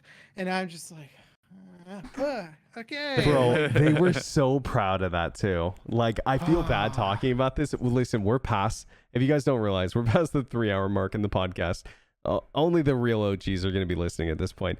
Dude, I had so many devs come to my stream. Like, I had a dev I won't name come to my stream. And I was like, I'm not sure what the surprise was that they said that they were going to talk about. Oh, yeah. And I was there when you were asked, when they told us what it was. I think. Like, the surprise was Chris talking about the game. And it was so bad. Bro, I have never... we were debating because I was like, didn't they led up to this with like saying there's going to be some sort of big thing happening. And then like, but I don't... What was it? We were like debating about what the big thing was because it wasn't obvious. Like, was it the like EVA stuff? Like, what Quantum was it? boost? I literally have never been less interested in Star Citizen content than those 2 hours. Like, that was the worst presentation I think I've ever been a part of in gaming. Like, I'm not joking. I'm not trying to be rude or anything. They just come on. Some of the earlier Citizen Cons did a worse job. Maybe I didn't watch them. Maybe I didn't watch them. Holiday live stream, just I dare you, or even the one, or even the one that I was at. Star Citizen lives from like I don't know 6 months ago, like where they're like, let's draw some shit for like. Oh, okay, fair enough. But like, you know, but this is Citizen Con, bro. You know what I mean? Yeah. This is their premier content. And the thing is I like hearing Chris talk about the game. I've watched him talk about the game in different contexts, but I don't know. I hate it. Really? I don't think he should ever be on camera ever. Every single time he's in the last 3 to 4 years that man has been on camera, he has talked about base building. He has talked about the dumbest shit that like he is like a loose it's in cannon, progress. but I will defend him and say that he truly is inspiring. He inspires me. Maybe you've been in it for too long, and I kind of have to where you're like, I'm sick of your bullshit, Chris, you know, because we've seen how long the development's taken. But when I hear him speak about this stuff, I do see that genuine passion. Yeah, I agree. To me, that's really important because if you don't have that figure at the top that's like still the kid who wants to build the ultimate space game, like I forgive him for all the dumb stuff he says because he is just this excited kid talking about his dream space game. And then the devs are like, oh shit, we can't do that in like the next year. Chris, don't say that, you know, but no. Yeah. I have like this more even like unique perspective on this is I've been at the studio with him working on Star Marine, and to see him working is 10 times more inspiring. This man, like, you know, when they say people have an aura around them, this man has an aura around him. He looks at you and you feel like I've shaken Wayne Gretzky's hand. Okay, I've been around famous people. I've dealt poker to incredible like to Montel Williams and like super famous people. I'm not awestruck by people. Okay, ever. Yeah. There's something about this guy, I and agree. I met Chris too, and right. I called him Chris Taylor when I met him because I was just like, it's Chris Taylor. Like the way I got to meet him was to agree to do an interview, which I don't think I used that footage because I wasn't prepared for it at all. And I was just like, I just want to talk to Chris.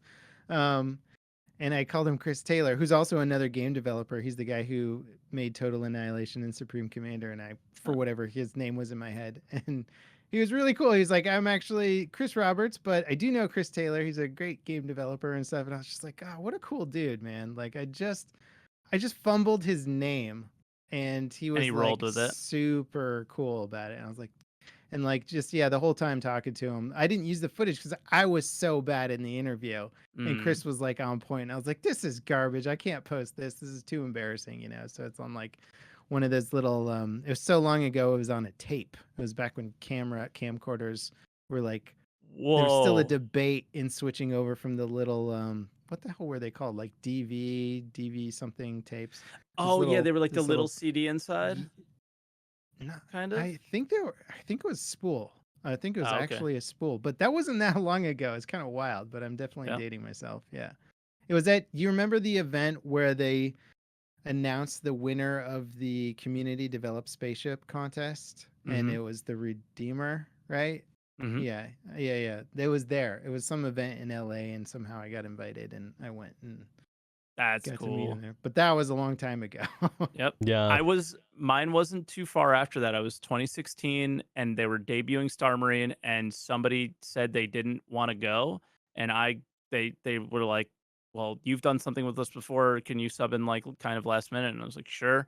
And it wasn't, it was still in development as we were there, and we were doing like 12-hour days of like, we were basically QA, and he would come behind us and tell us to like do certain things and to see the issues and stuff. And it was just the passion's there, the drive it's all there. So like for me, it's whenever I'm upset with him, it's not I'm upset with him, like his vision, everything is like all fine. It's just the result of the words he says is so problematic, like it just creates a false representation of the experience and everything. But yeah, like I don't know if the guy hates me or not now. I hope not. Well, but me and Berks will ask him when we have that. Do. We're getting dinner with him actually. We have that hour-long dinner session. Yeah, just the three of us actually. Yeah. If he does, he does. But and we're getting that passion's there. We're getting that 3-person massage, right? Yeah. And all tables like facing each other in a triangle, I'm pretty sure. Yeah, and the masseuses are like dressed up as like different characters, a different alien. I heard they're just gonna stand on top of us and just T-pose. Guys, this makes me want to go less. None of this makes me want to go. Yeah, but I mean, I think it'll be fun. I'm not going for the event. I'm very that's the only reason I'm disappointed.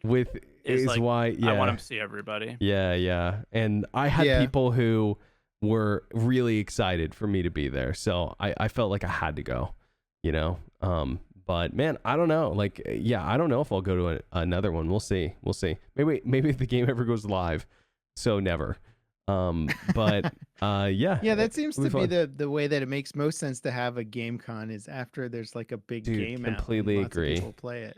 Completely agree that they should postpone We're all going it until to a game afterwards. con for a game that's not out. Yeah, it's pretty wild. 2 games that aren't out yet, right? So anyway, is anybody there really like the giant Squadron 42 fan? They're like, Squadron 42. They got their sign, bro. Woo! Yeah. Bring it back to the pledge store. They're there, bro. Yeah, 100%. I know. But the old Wing Commander frogs, they're all wait till you meet some of the other people at the VIP party, bro. I think you'll be surprised. But yeah. I know. It's gonna be an interesting crowd for sure. Cool. Well, dude, I think do we feel like we're at a good place Anything else? Okay. I'm getting on a cruise ship in like 20 minutes. Oh, Jesus. Wait, wait, really? are you serious? No. Oh, okay, Are you leaving tomorrow? But in hours. Yeah. Oh, dude, and I like I gotta go, but this has been fun, honestly. Yeah. Dude. This is our longest podcast ever. So no, not. This is our longest podcast ever. And I had a lot of fun. I think we should do it again very soon. I think this was super fun. Sounds good. Dude, I still want to ask you about thumbnails, so we're gonna have to do it again. God, absolutely. you guys really make it interesting around here for your viewership. They're like, ooh, let's talk for 30 minutes about YouTube thumbnails. I think people really like to hear about this stuff, honestly. There's so many aspiring content creators now that they really do like this kind of talk. We didn't know what this podcast was going to turn into, and we found that we enjoyed talking about it, and for whatever reason, other people enjoyed listening to it for some reason. So yeah. Cool. It's cool. It's weird. Well, it's dope. I didn't realize it wasn't a Star Citizen podcast. No. I was listening to an episode. I was like, these guys aren't even talking about Star Citizen, but I'm enjoying it. This is our like kind of trying new things. Yeah. Right. Like this is one of our like let's see if this works. And so far it's great. been fun. And let me say that it's been inspiring to me. Like I had been wanting to do a podcast for a while, but I sort of saw what you guys were doing, and I was like, I should just freaking do this, like I saw what you guys were doing. I like your format. Like I would like in my mind, I was like, I love their 8-bit background thing. I was like, that's what I want to do. And like, I like the way that you just set it up here, and it kind of feels like you're in the same room. But I mean, I don't know if the viewers know, but we've touched hands before. Yeah, so. we can. You look like a giant five, Mike. compared to him. But yeah, anyway, so yeah, let me just return all the compliments you've given me throughout the stream. I just want to say you're inspiring me to finally do the podcast and kind of get it underway. Hell yeah. Does it have a name? Can people maybe look for it yet? I actually don't want to say it because we still need to lock down some of the stuff. I'll say it. Of course. I got it. Of course, man. Yeah. That's smart. So, smart. Yeah, I'm happy to tell you off stream. Yeah, we did the same thing. We thought of the name, and then like 5 minutes later, we had all the accounts for it. That we could, right? It was really weird. Like, some were taken, some weren't. We got most of them though, so it was good. Yeah, but cool. Well, man, thanks again so much for joining us, Mike. Always a pleasure. And we'll see you guys next week. Thanks again for listening. If you guys still are, was honestly some awesome conversation. Always good here. Thank you guys for your continued support and huge kind words. Man, it's so incredible that every week I'm hearing like, we love the podcast. We love the podcast. We love the podcast. So thank you guys so much for being a part of the community. And Mike, I don't know if you want to say anything, but you good? Well, thanks always, Level, for stopping by, obviously, and again, same thing. It's just especially on Twitch, it's just been people coming by and saying, I'm really enjoying the new podcast, and like we not obviously haven't gone like viral here on YouTube or anything, or had like anything huge happen, but we're enjoying it. You guys seem to be enjoying it, and we're just gonna keep going and see where this fun little thing goes. Right, take a few hours out of our week instead of doing our normal thing, and it's been beautiful. So thank you for that, and I just hope you guys are continuing to enjoy it. Keep giving feedback below. Let us know what you like. Please. This was obviously super long.